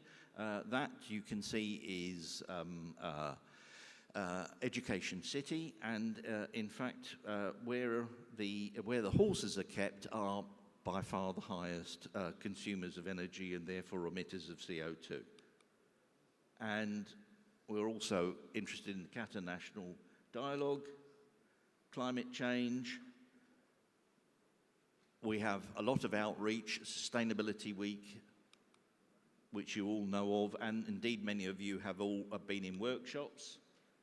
And then there's our summit, and that's the end. Please forgive me for going on a little bit too long. Thank you.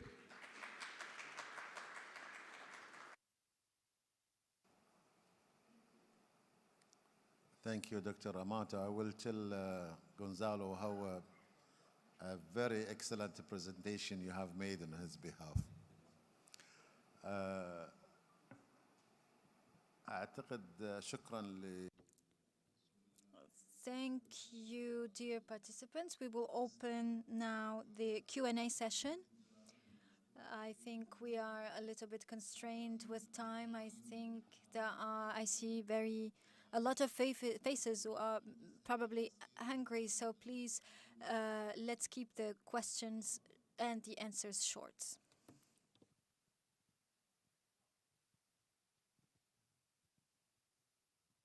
شكرا.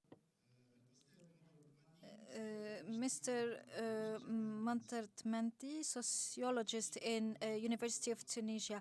I'd like to thank Qatar for the great hospitality, and I would like to thank all the organizers of this important conference that is addressing a very important issue, which is climate change.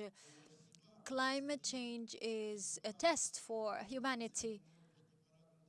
The humankind has always been through a lot of tests, whether with the pandemic, COVID-19, and now we have this climate change test and the earthquake. That there are some negative aspects and also positive aspects, but I will discuss the negative ones, especially on the social level.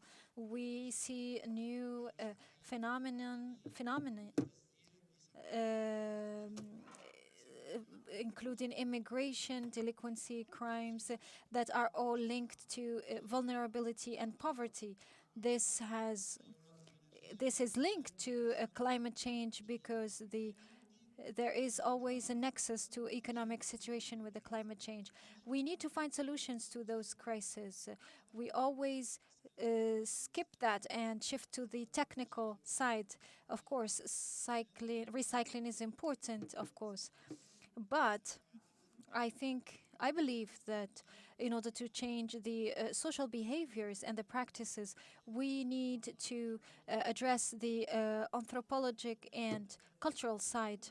We need to pay attention to the role that can be played by education through universities and colleges and schools to raise a citizenship and to have also an international citizenship responsibility. We have in Tunisia an important role in the cultural mediation, and how can we change the behavior of children and even adults and young people in light of the ongoing crisis. And this can be done through cultural activities by setting clear goals that are likely to change the behavior, our behavior with or towards the environment. We need to find a nexus between the different sectors in order to be able to address those crises. Climate change is important. Climate change experts are important, but also sociologists and anthropologists and cultural experts should play a role in this as well. Thank you.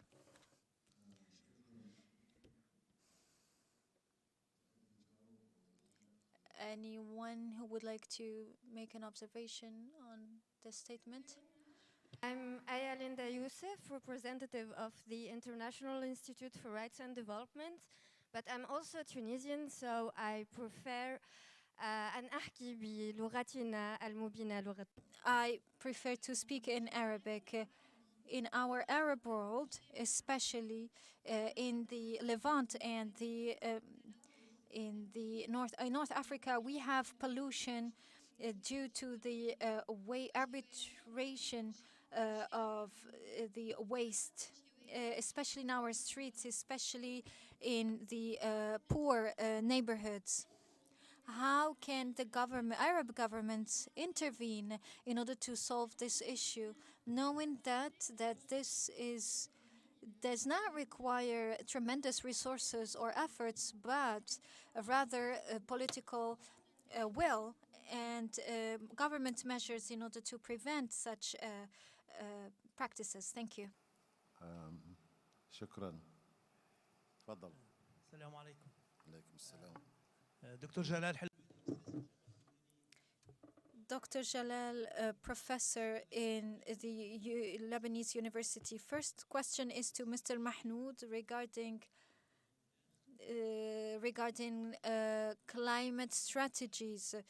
You have spoke about the rationalization of energy, but we should also rationalize the use of water, because some Qatar and some GCC countries are considered as one of the countries that waste a lot of water. We are using industries to create this potable water, but we see that a lot of countries that need these waters, even the other countries do have policies about water management. We have talked about the sanitation also. It would have been relevant to mention the recycling of gray water, which means that we will mitigate and reduce the use of used water to be used in other aspects or sectors such as irrigation that do not require great quality of potable water. And we can also reduce CO2 emissions. The second question is to Ms. Jawahir regarding waste. My vision, just sharing with you my vision, I think you should have chosen 3 containers instead of 2, especially for the organic waste, because we will have one for the non-organic waste that will be recycled and one for the organic waste, and the third one is for those who do not know if it is organic or non-organic waste. This way we can guarantee that when we are treating organic waste, we have a compost of a good quality that can be used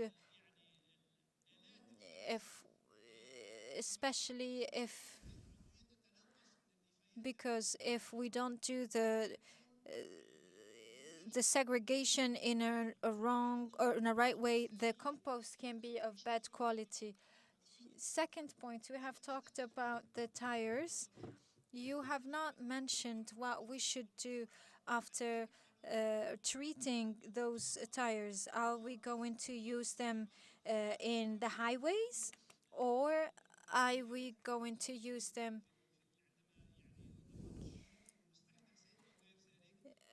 in other sectors than that? You could have also the recycling of electronic and electric wastes that are also a burden for our societies. Thank you. You have mentioned several points that are important, and each point needs a whole session to be addressed. But I would give the floor to Mr. Al-Marawani first, and then Jawahir, and then Budur. Thank you. First, thank you for the question. I have talked about water rationalization and water management. I said that the water resources and water management is within our vision. I wanted to stay brief, but in Qatar Electricity and Water Company, we have a program called Tershid, which is rationalization. We have had great success in rationalization, the use of water. Regarding recycling, I don't have the exact figures, but I think 70% of the used water are being recycled and used for irrigation. So this is part indeed of our plan, and we have been working on that even prior to having the plan itself.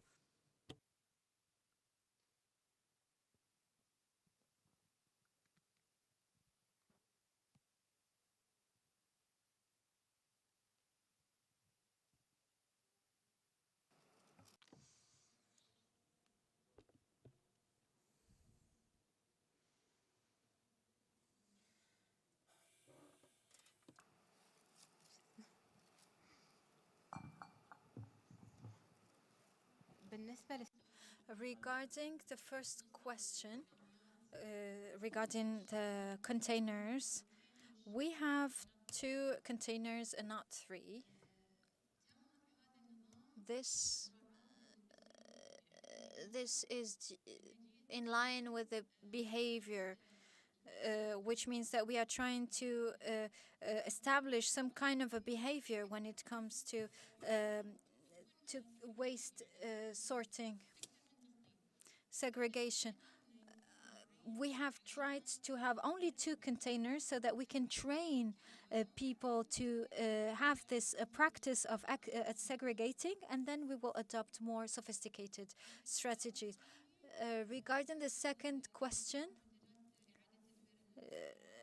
about the recycling of tires, I prefer not to go in details because it would have ended in another topic, which is the treatment and recycling of tires companies. We have some companies that are cutting and recycling tires and exporting them. So this is what we are producing. And in the future, we will have different factories and different derivatives. The last point regarding the electronic waste. We have a factory that is dedicated to electronic waste treatment and recycling. It's under construction, and we will start treating such waste, and we will of course have plans for those. The factory is called electronic recycling. بس أنا حبيت أعلق على الأخ. I would like regarding grey water. When I spoke about the World Cup, I said that we did a lot we used the treated sewage water for construction. We were using the gray water in order to reduce the dust emerging from the constructions. And for the other companies, so that they can benefit from it. Regarding the containers, in the World Cup, I would like to mention here that the waste produced from the stadiums are different from the other wastes. In our official sites of the FIFA World Cup, we had more than a container. As I mentioned, we found out that the highest waste was organic waste, including food. So that's why we had contracts with different companies in order to have a composting machine in each stadium. So we had 3 containers in total, one for dry recycling, one for organic, and another one composting waste. You had another question, but I forgot what it was about. Thank you very much. I think that, of course, we're talking about feeding the brains, but we don't have to forget our stomachs. And I think that we need to stop here. But I would like to remind all of us, and I would like to take advantage of this conference. In this year, in October of this year, we will organize Expo Qatar 2023 under the theme of Green Desert with the Sustainable Department, and it will last from October 2023 until April 2024. We will have participations of, until now we have 60 states, and we expect more than 70 countries to take part in this event, and we will have 3 million visitors. Thank you very much.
norms and standards. Now, we do that in a number of ways, and one of our key functions is providing guidance and developing guidance. And I'm going to start here with our key messages on human rights and climate change.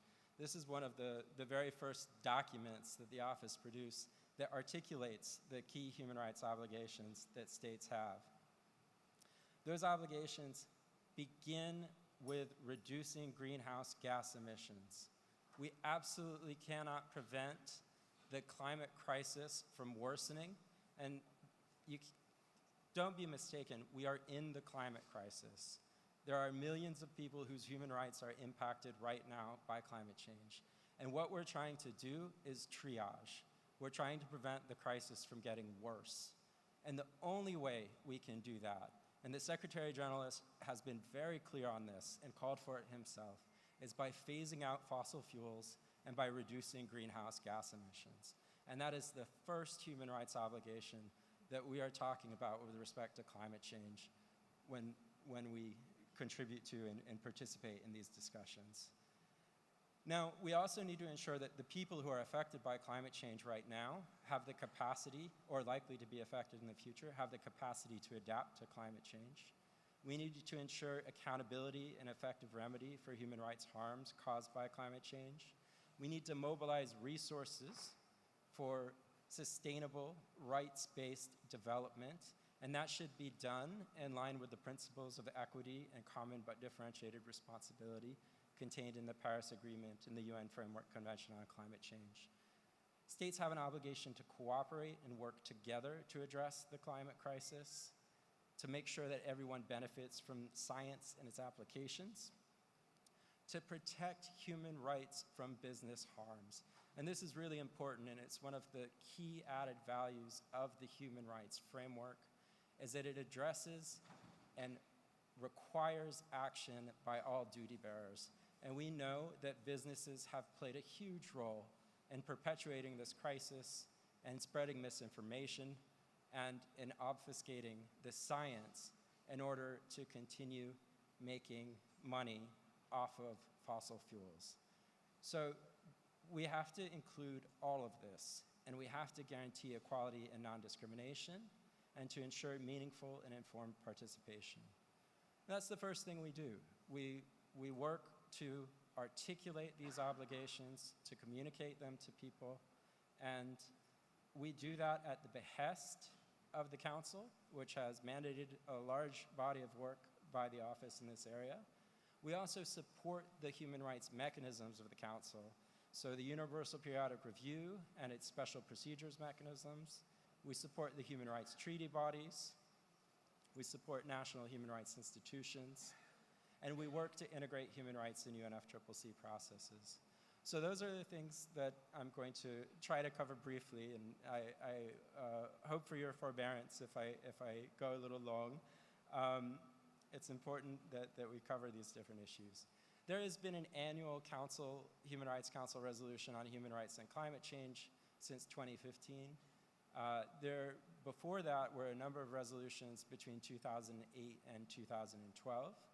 All of this has meant that the Office of the High Commissioner for Human Rights has carried out a large body of research, developed an evidence base for our recommendations and for the advice that we provide to states and other stakeholders at the behest of the Human Rights Council, which clearly recognizes that climate action and the climate crisis is a human rights crisis. The most recent resolution is 50/9. It calls for a panel discussion and a report of the Secretary General on climate change and its impacts on the right to food. The Council has also established, and it did this at the end of 2021, a special rapporteur on the promotion and protection of human rights in the context of climate change, and we'll come to special procedures a bit further along. We, at the behest of the Council, I indicated, have carried out a number of studies. I'm not going to go through all of the studies other than to share with you the subject matter, and I understand these presentations will be shared later, and I hope that those of you who are interested in more information will go ahead and look through some of these links. As I mentioned, the one we're working on right now is on climate change and the right to food. The most recent one is, the most recent study we finalized is climate change and its impacts on the rights of people in vulnerable situations. That was the first Human Rights Council mandated study by the Secretary General. This study here on climate change and the rights of older persons was a study by the High Commissioner. We had one on climate change and its impacts on the rights of people with disabilities, one on climate change and gender responsive climate action, one on human rights, climate change and migration, one on climate change and the rights of the child, one on climate change and its impacts on the right to health. All of these studies have a few common underlying threads which are reflected in those key messages that I shared with you earlier about what the human rights obligations of states are with respect to climate change. Now, the office also supports the Universal Periodic Review of the Human Rights Council. This is a peer review of member states' human rights records. The UPR has addressed climate change and is increasingly doing so. I have here a few examples of the types of recommendations that states have given to other states in the context of the periodic review. You heard earlier that the third cycle of the Universal Periodic Review, which was just completed, included 250 or so recommendations related to climate change. Some of these recommendations address explicitly in a national context the types of human rights obligations that I previously described. They've been given to a large number of states. Here, we did a quick look at some of the states in the Pacific. Here, some of the UPR third cycle recommendations for Guyana. This is another important thing that human rights mechanisms are doing to address climate change and its impacts. We support human rights treaty bodies. And there was a question about this earlier, and the treaty bodies also have a periodic review process. A number of them are specifically addressing climate change. The first one to develop a general recommendation on climate change was the Committee on the Elimination of All Forms of Discrimination Against Women, which developed a recommendation on gender dimensions of disaster risk reduction in the context of climate change. The Committee on the Rights of the Child is in the process of consulting a draft recommendation on children's rights and the environment with a focus on climate change. The Human Rights Committee, and this was an important one, it's the basis of a lot of ongoing litigation related to climate change, and its general comment on the right to life found that a healthy environment and a safe and stable climate was a fundamental prerequisite for the effective enjoyment of the human right to life. And that's really what we're talking about when we're talking about a safe and stable climate. We're talking about preserving human dignity and human rights now and in the future. So that's the human rights treaty bodies. You'll excuse me, I'm going very quickly, but I look forward to our discussion later.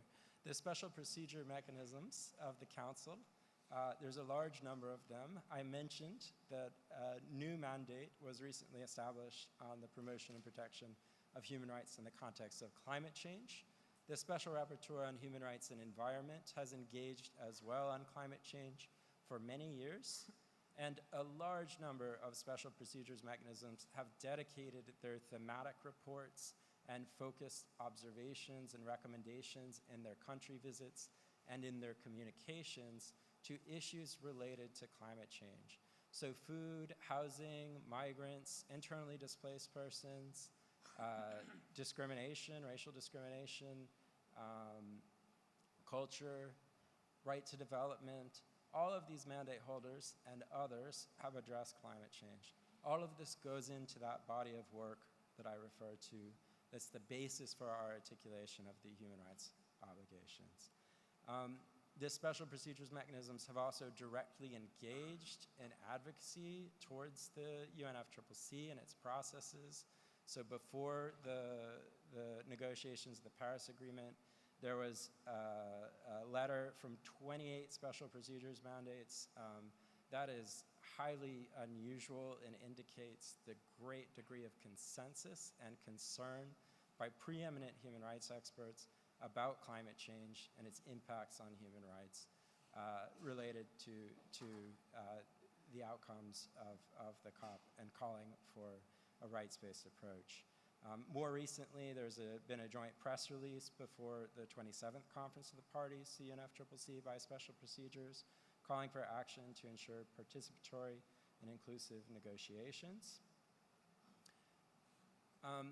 We also, as I mentioned previously, work to integrate human rights at the UNFCCC.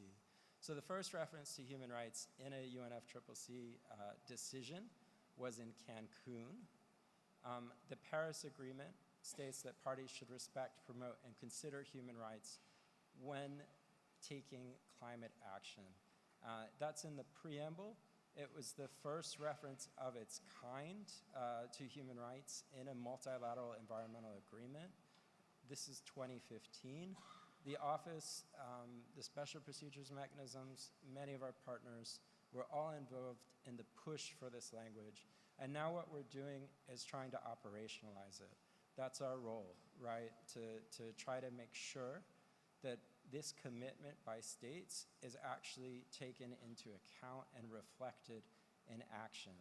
So in the context of the upcoming climate negotiations, we worked under the framework of the Environment Management Group. That's a UN interagency coordination mechanism to articulate key messages on human rights and climate change. These included the need for more ambitious action to avert, minimize, and remedy the human rights harm caused by climate change, an inclusive global stocktake with human rights at its core. The global stocktake is the ambition mechanism of the Paris Agreement. It is a global assessment of where we are and where we're headed in terms of addressing climate action. It will be completed at COP28. That and the work of the Intergovernmental Panel on Climate Change, which is also really critical and will be concluding, the sixth assessment report of the panel will be concluding in March, have to form the basis of a rights-based and evidence-based and a science-based approach to climate action. And a commitment to equitable action, to resource mobilization, to support mitigation and adaptation, and address loss and damage, and a human rights-based approach to carbon markets and international cooperation under Article 6. So I mentioned earlier this piece on sorry, I think I actually left out a slide. I mentioned earlier the work that we've done on integrating human rights and NDCs. There we go. And this is about how do we integrate human rights in national policies. As I said, this particular piece is about nationally determined contributions, but it could just as easily be applied to any form of policy related to climate change. And it goes through considerations related to ambition. Like I said, we have to mitigate, we have to reduce emissions. Related to the process of developing the policy itself, it needs to be participatory and inclusive, non-discriminatory, so on and so forth. Related to integrating rights in the policy, to mainstreaming gender, to integrating indigenous people's rights and traditional knowledge, land tenure, and community-based natural resource management, and aligning the NDC with the imperative of a just transition. Because when we make the changes that we need to make, it will affect people, it will affect lives and livelihoods, and we need in place proper mechanisms to address that. And that's really what the just transition is about.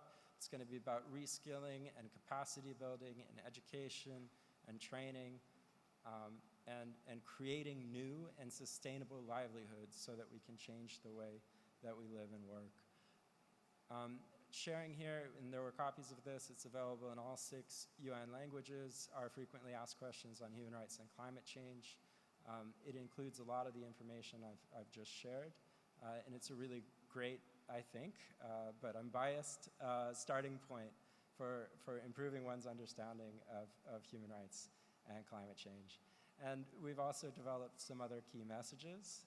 I talked about businesses earlier and how important it is that the human rights framework also applies to them and they have responsibilities.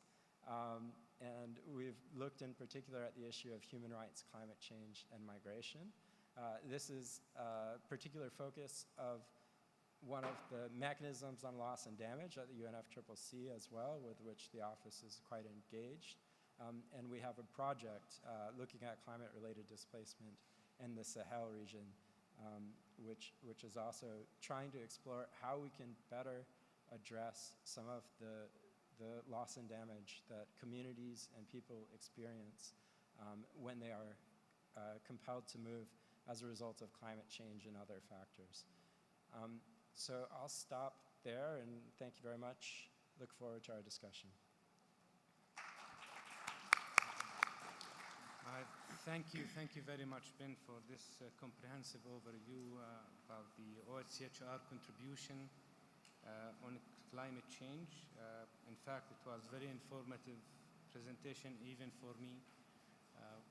For you, I am from different division. I am from the field operation and technical cooperation, and Ben from the thematic division, and really I'm amazed with all this contribution that we are providing on adapting and having a human rights approach on climate change.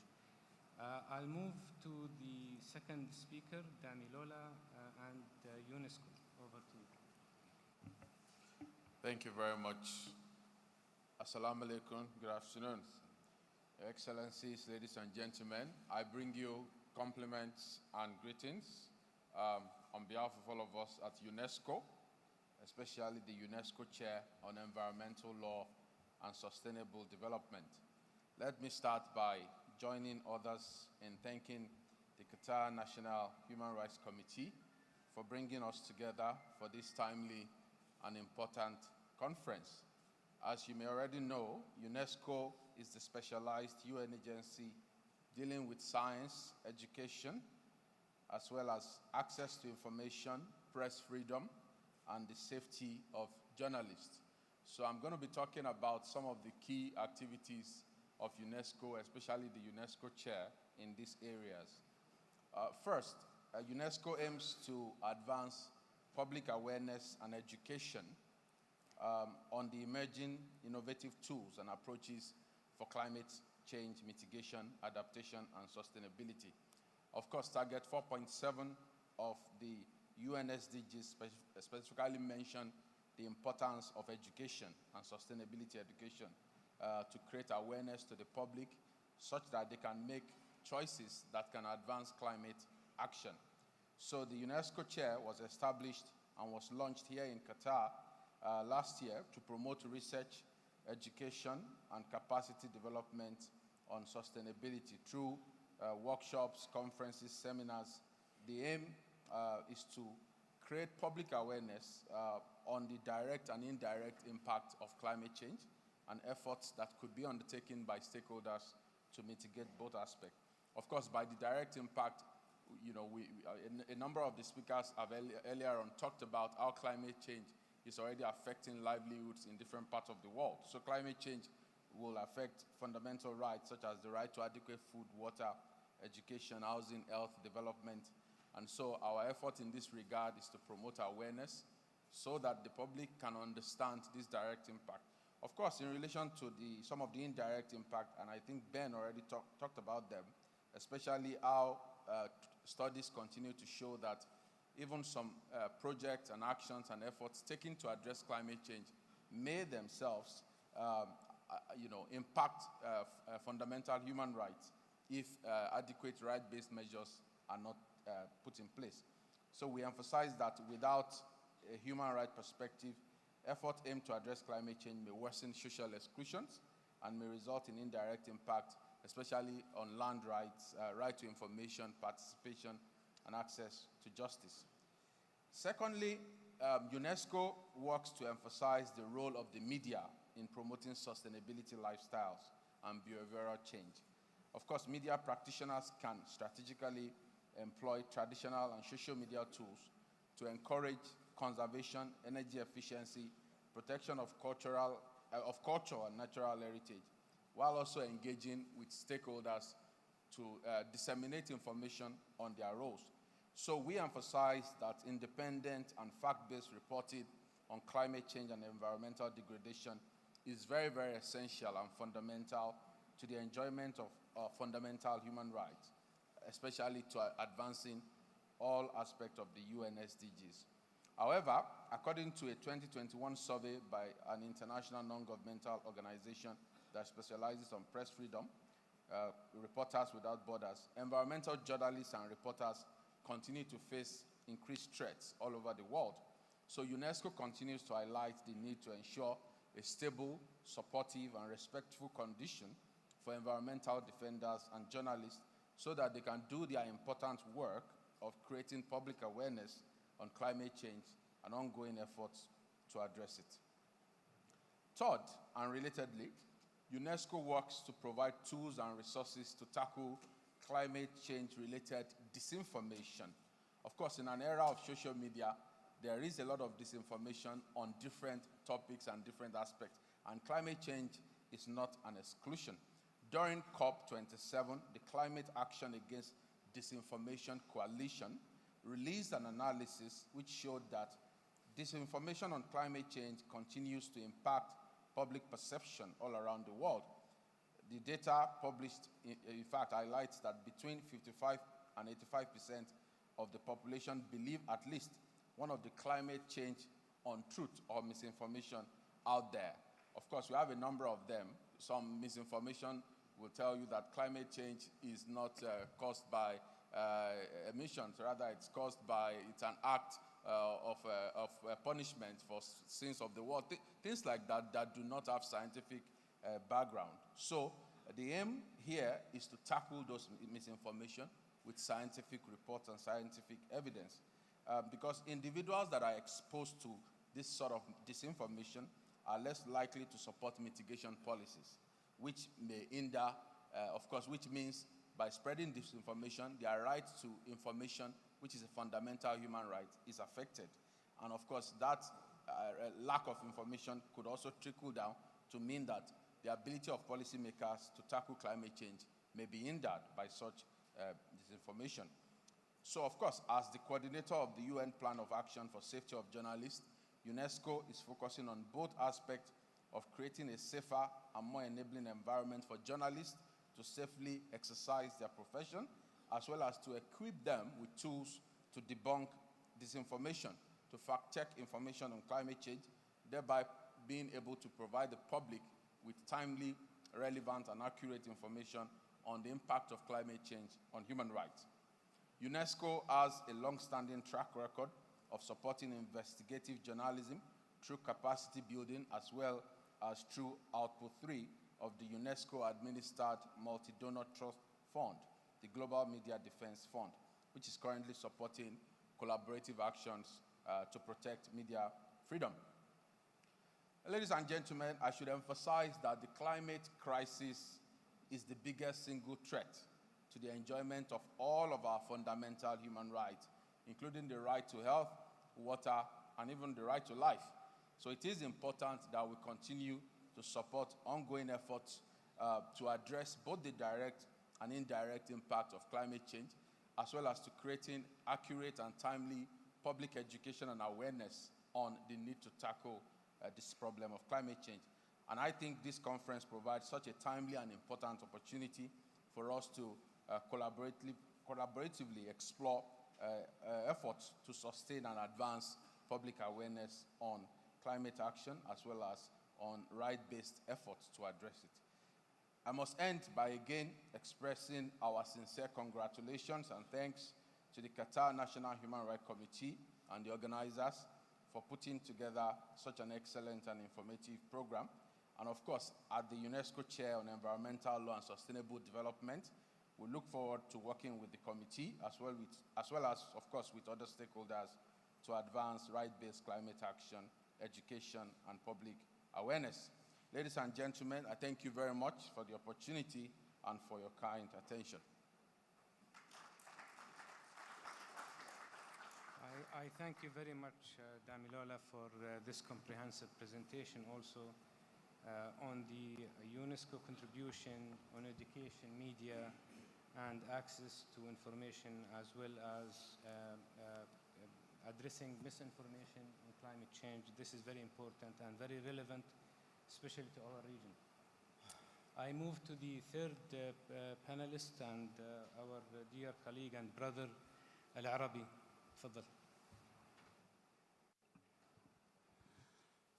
شكرا. Thank you very much, dear Mohammed, for inviting me and giving me the floor.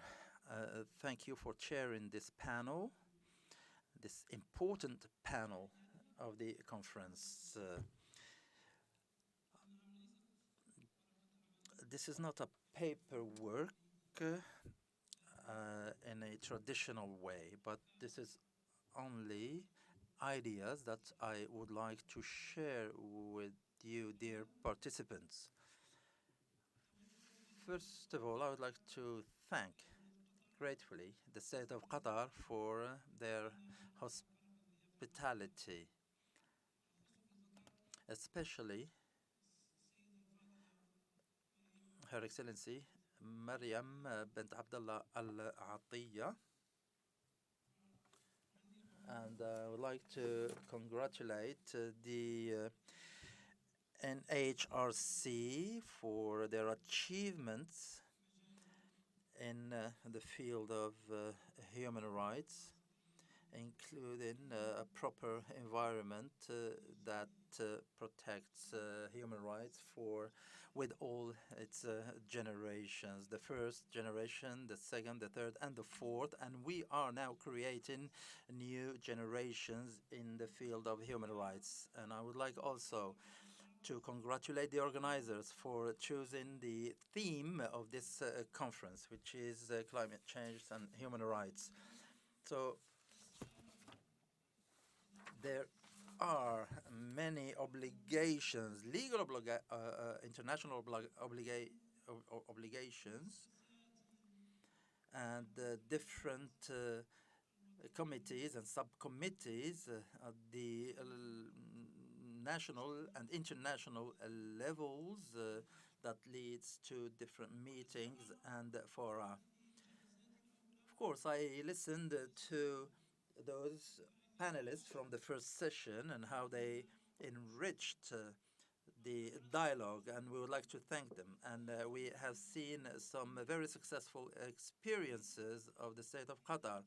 And based on that, my intervention will be based on an aspect which is as important as what was mentioned this morning. And I mean here the humankind and the role of the UN staff and the staff of other international organizations in the field of human rights and climate change, and other themes, on other related themes, sorry.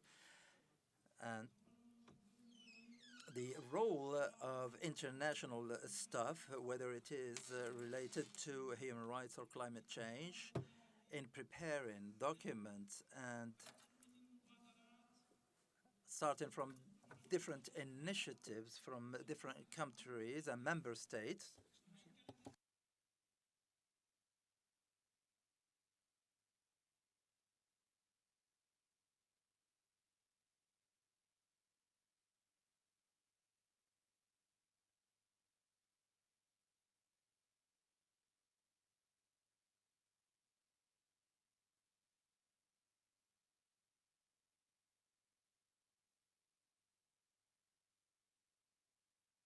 chosen in keeping with decisions that are undertaken and also in keeping with the methodology that has been agreed upon. And the different international organization secretaries or secretariats, they try to adopt this framework with a high level of transparency. And employees should be highly qualified. They should be able to understand the way and means the way the performance should be undertaken and also the different details that should be covered as part of his or her work. And also we have to take into account fair and just geographical distribution and also to be gender fair, to appoint male and female in different positions, and also standards should be taken into account in order to standardize the work of different international workers in keeping with a comprehensive methodology, a central methodology, and also we should take into account the particularity of the different offices of these agencies in different parts of the world. And also we have to take into account the high-profile workers and also the different assistance and support employees and workers. So during the updates that take place, so the Civil Service Committee, the UN Civil Service Committee, it works on updating the different methodologies and also the different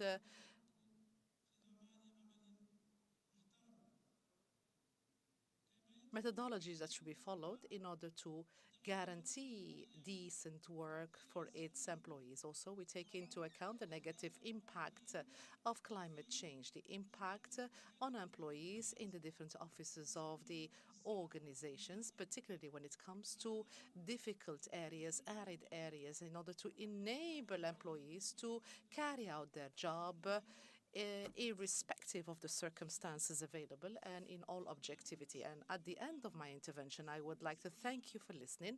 And also, I would like to say that I stand ready to respond to your questions and queries. And I would like also to extend my thanks to all international workers all over the world. Thank you very much. Shukran.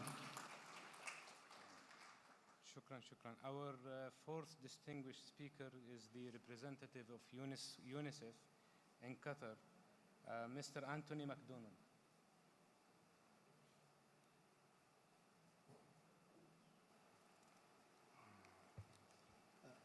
Good afternoon, Excellencies, distinguished speakers, guests, ladies and gentlemen.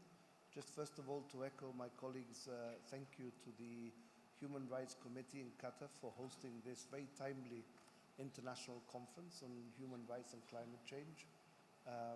So a big thank you to bring us all together and to host it in Qatar, so much appreciated that, and for inviting UNICEF to speak at this event.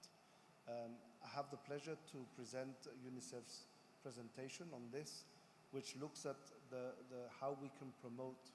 The first speaker spoke about more broadly the human rights approach to climate change and climate action. So my presentation will work within that to look at what does a child rights perspective or a child rights lens look like when addressing climate change and climate action. And so I'll take you through the presentation, but of course this will be shared with you later. So we're looking at, from a UNICEF perspective, how do we make the planet livable for every child, bearing in mind that the future of our existence depends on young people when they will grow up and become decision makers. So first of all, one of the things we wanted to say and emphasize was the key message that climate crisis is a child rights crisis. They are the future of the world. And at the moment we're looking at, just to give you some statistics, I won't go through everything, but you can look at the presentation, that around 1 billion children live in either extremely high-risk countries. 99% of these children exposed to at least one major hazard, shock or stress. So this is the reality of the impact of climate change on children. If we look at health as a health crisis, children suffer 80% of diseases related to a climate changing, 2 billion children exposed to air pollution. In terms of water crisis, 920 million children exposed to water scarcity. This is particularly relevant to this region. A protection crisis, where 43 million children displaced due to extreme weather, and that separates them from their main caregivers and parents, having an impact on their ability to be protected from violence and other things. From a nutrition perspective, 24 million children projected to be undernourished by 2050 as a result of the climate crisis. In terms of education, 38 million children had educational disrupted by the climate crisis, and 175 million estimated to be affected by natural disasters, to name but a few things. In terms of, just to focus on this region, because I know there are a number of colleagues and people from around this region, the key areas of concern for UNICEF is in terms of water scarcity, where 11 out of 17 of the 17 most scarce countries in the world are in the MENA region, Middle East, North Africa region, and nearly 9 out of 10 children in the region live in areas of high or extreme high water stress. In terms of rising temperatures, MENA is warming at twice the global average, and by 2050 the region could be as much as 4 degrees Celsius warmer, and it's already quite warm in some areas. In terms of rising sea levels, the region is one of the most vulnerable regions to rising sea levels caused by climate change. The mean global sea level is to rise 1 to 4 feet by the end of the century. Climate change will also produce increased aridity in parts of the region in the next century, thus shrinking arable lands and disrupting agricultural patterns, which is so key to survival. And in terms of food insecurity, 60 to 80% of water supply in the region is primarily used for agriculture. Therefore, water stress and desertification caused by climate change is expected to intensify food insecurity in the region, leading to other problems. So what's UNICEF doing about it? And what is its commitment? So UNICEF has made a climate commitment for children. It talks about every child thriving on a livable planet with access to clean air, health, food, and safe drinking water, with an opportunity to learn about sustainable ways of living and gain green access for the future, in a safe and nurturing community, and empowered to take action and lead a climate revolution.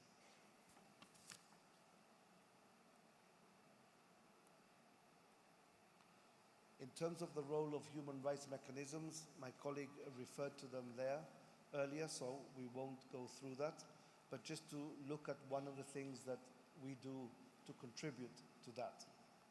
One is, as my colleague mentioned, developing standards and promoting accountability through the Human Rights Council resolutions, for example, through the universal recognition of the right to clean, healthy and sustainable environment by the General Assembly in 2022, following a resolution by the Human Rights Council in 2021, by doing country visits and recommendations by special rapporteurs and contributing and engaging with them to advocate for climate action, through recommendations to states by treaty bodies and the UPR, which my colleague referred to, and other jurisprudence and treaty bodies. For example, the historical ruling by the Committee on the Rights of the Child in 2021, establishing that the state party can be held responsible for the negative impact of its carbon emissions on the rights of children, both within and outside its territory.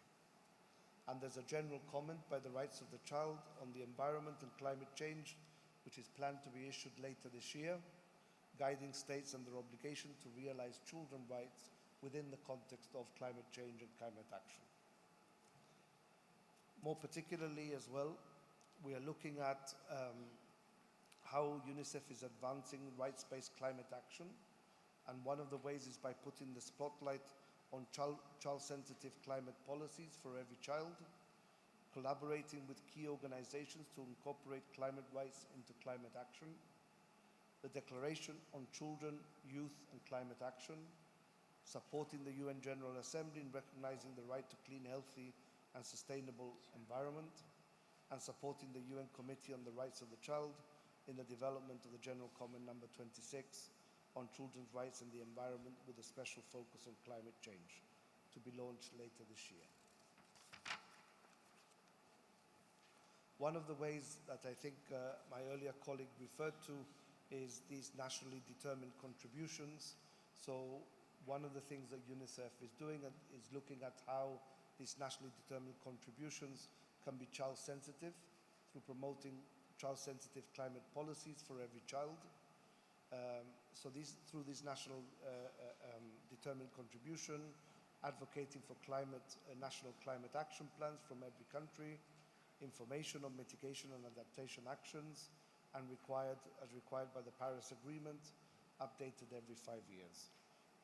Why are these national determined contributions important? It's important for policymakers to set clear targets to help meet the Paris Agreement goals, for advocates in analyzing the NDCs, how they can help us to understand what a country is doing well, where it needs to do more, and to push government to act further.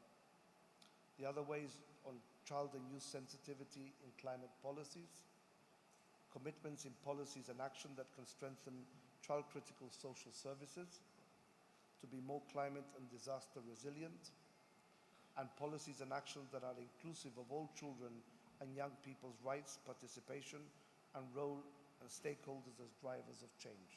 And this last one is a critical one, given their development as they move forward and become decision makers, and the right to participation and engagement in decisions and matters that affect them. In terms of UNICEF, it's developed a child-sensitive study, which it did to analyze these action plans. It looked at 167 NDCs analyzed against 41 indicators under 4 criteria, looking at how holistic and multi-sectoral they were. References, criteria includes explicit and meaningful reference to children and young people, how rights-based they were, or child rights-based they were, and how inclusive they were. And I'll just show you some of the results of that. Overall, as you can see in red there, in terms of how rights-based these many NDCs are, unfortunately, it looks as around 24% of NDCs reference the rights of children or intergenerational equity. 52% reference holistic or multicultural, have a child-sensitive commitments in at least 2 or 9 sectors. Bit more, 167 of the 160, 65% of the 167 contain meaningful references to children and young people. About 41% meet at least 3 criteria for child sensitivity. So whilst there is clearly some progress to be made, there's still clearly a lot of work to be done to ensure that many of these NDCs and national action plans are child sensitive and can look at action through a child lens.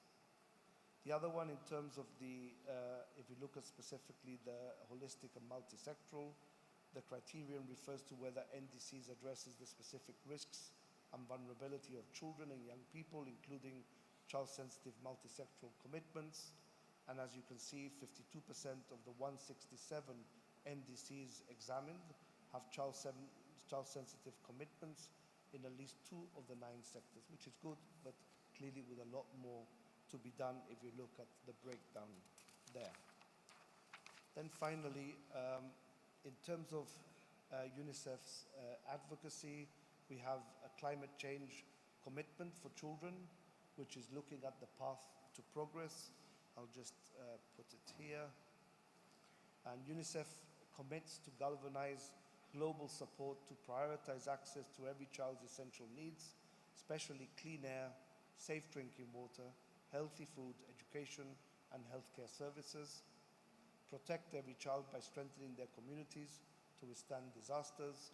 Prepare every child for a changing world by giving them an education, skills, and training to tackle climate change. Place every child at the center of public policy decisions and investments. Pioneer climate breakthroughs and new ways of doing business that put the needs of children first. and prevent, of course, adverse impacts of climate change in a joint effort by UNICEF and its partners to reduce emissions. And of course, partner with our sister agencies and other external partners to maximize the impact and sustainable future for all. So with that, I just finish that by saying thank you again to the audience and to my colleagues for their presentation, and hope we kind of complement each other and generate a bit of a discussion on this. Thank you very much. I thank you, Anthony, for your presentation and sharing with us the UNICEF contribution. And I can see, as you said, there is a lot to complement between UNESCO, UNICEF, and OHCHR as well. Our last speaker is Siunania Livingstone, the United Nations Independent Expert on the promotion of democratic and equitable international order. You have the floor, sir. Thank you, Chair. Good afternoon, everyone. I would like to start by extending warm greetings from my brothers and sisters in Kampala, the Pearl of Africa. They extend warm greetings to the people of Qatar and all those attending this conference. Like all other countries, Uganda is also being affected by climate change. Uganda for a long time was called the Pearl of Africa, but we are now experiencing changes in weather patterns, and also, of course, that has adverse effects on the question of food security and survival of our people. I would like to salute the National Committee of Human Rights of Qatar for your relentless efforts in promoting human rights. Indeed, I have been a beneficiary of 2 previous conferences that you have organized, and I have always found them to be very instructive, and certainly it's always my pleasure to congratulate you upon such an achievement. I would also like to congratulate Qatar for having successfully hosted the World Cup. We in Kampala enjoyed watching the World Cup, and indeed it was such an innovative thing. It's so prestigious, and we look forward to further engagements with Qatar, and we admire the efforts that you are making in this regard.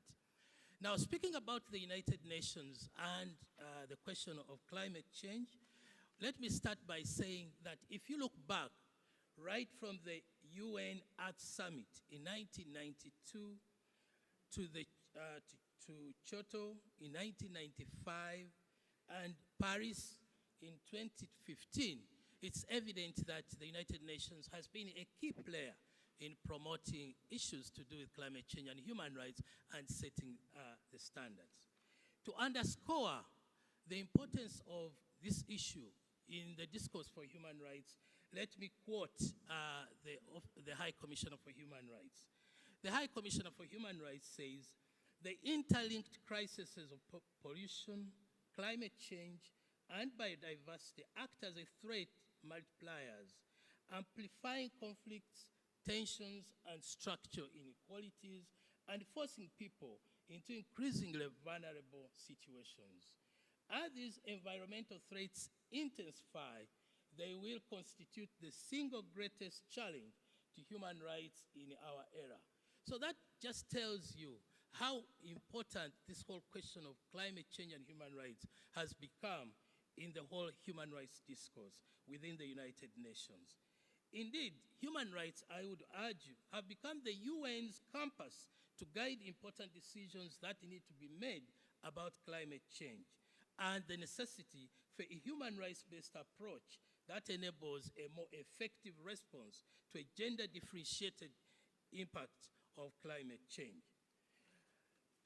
Now, I want to underscore 3 important elements that are key to the whole question of climate change and human rights. My colleagues from the Office of the High Commissioner, and of course my brothers and sisters as mandate holders, already have spoken about this whole issue. It is one of the central issues that we are concerned with, but 3 important ingredients or elements needed to be brought out. Number 1, the impact it has on the right to self-determination. As you all are aware, it is a major, the whole question of climate change is a big threat to the question of the right to self-determination. Climate change not only poses a threat to the lives of individuals, but also to their ways of life and livelihoods, and to the survival of entire peoples. Indeed, in 2009, a report produced by a panel on this whole question underscored the importance of ensuring that we deal with this issue to promote habitability and also territorial existence. Indeed, increasingly, that intergovernmental panel on climate change noted the risks that we face, particularly for small islands and other countries that are vulnerable, on issues like rising sea levels, tropical and extratropical cyclones, increasing air and sea surface temperatures, changing rainfall patterns, and loss of adaptive capacity and ecosystem services. So indeed, when we talk about the question of climate change and human rights, let's also underscore the importance of that threat towards the right to self-determination.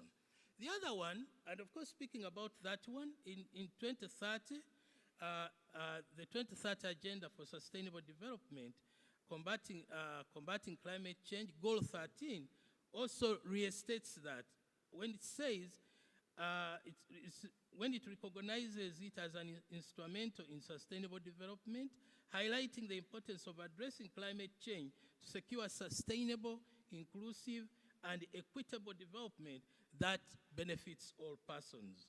The Intergovernmental Panel on Climate Change confirmed very clearly that limiting the effects of climate change is necessary to achieve sustainable development and equity, including poverty and eradication. Actually, on this, let me say, as the United Nations independent expert on promoting a democratic and equitable international order, my focus has always been on promoting equity, active citizen participation, and good governance. And I've seen that for that to happen, it's important for us to address the whole question and the interrelationship between climate change and human rights. States, therefore, must limit the greenhouse gas emissions to prevent the current and future negative human rights impact of climate change to the greatest extent possible, including through international cooperation. On this one, I want to congratulate Qatar for the efforts that you have made. The previous speakers in the earlier sessions really exposed the efforts and measures that you have taken in ensuring that you address this issue, and I think it is very commendable. The other element that we need also to emphasize is the whole question of development. You agree with me that when we talk about climate change, it has an impact on development. And of course, what we have seen recently, Syria and Turkey actually speaks to that. Indeed, the Special Rapporteur on the right to development has recently highlighted that it's important that South-South initiatives play an important role in strengthening disaster risk reduction and climate change adaptation in developing countries. It's important for developing countries to increase South-South cooperation in order to address that problem. Now, the other element is international cooperation. It's very important for us to cooperate. It's very important to share information. It's important to share strategies. It's important to share knowledge. There is need for us to share if we are going to address the adverse impact of climate change. Now, going forward, it will require building blocks amongst us and taking measures that would, including on health, on human health and welfare. Mitigation efforts will need to be taken to reduce green gas emissions from human activities, such as the burning of fossil fuels and deforestation, in order to limit global heating to the greatest extent possible, thus reducing the adverse effects of climate change. All in all, what are we saying? What we are saying is, for us to address this problem, there must be cooperation. There must be transfer of knowledge. There must be sharing of risks.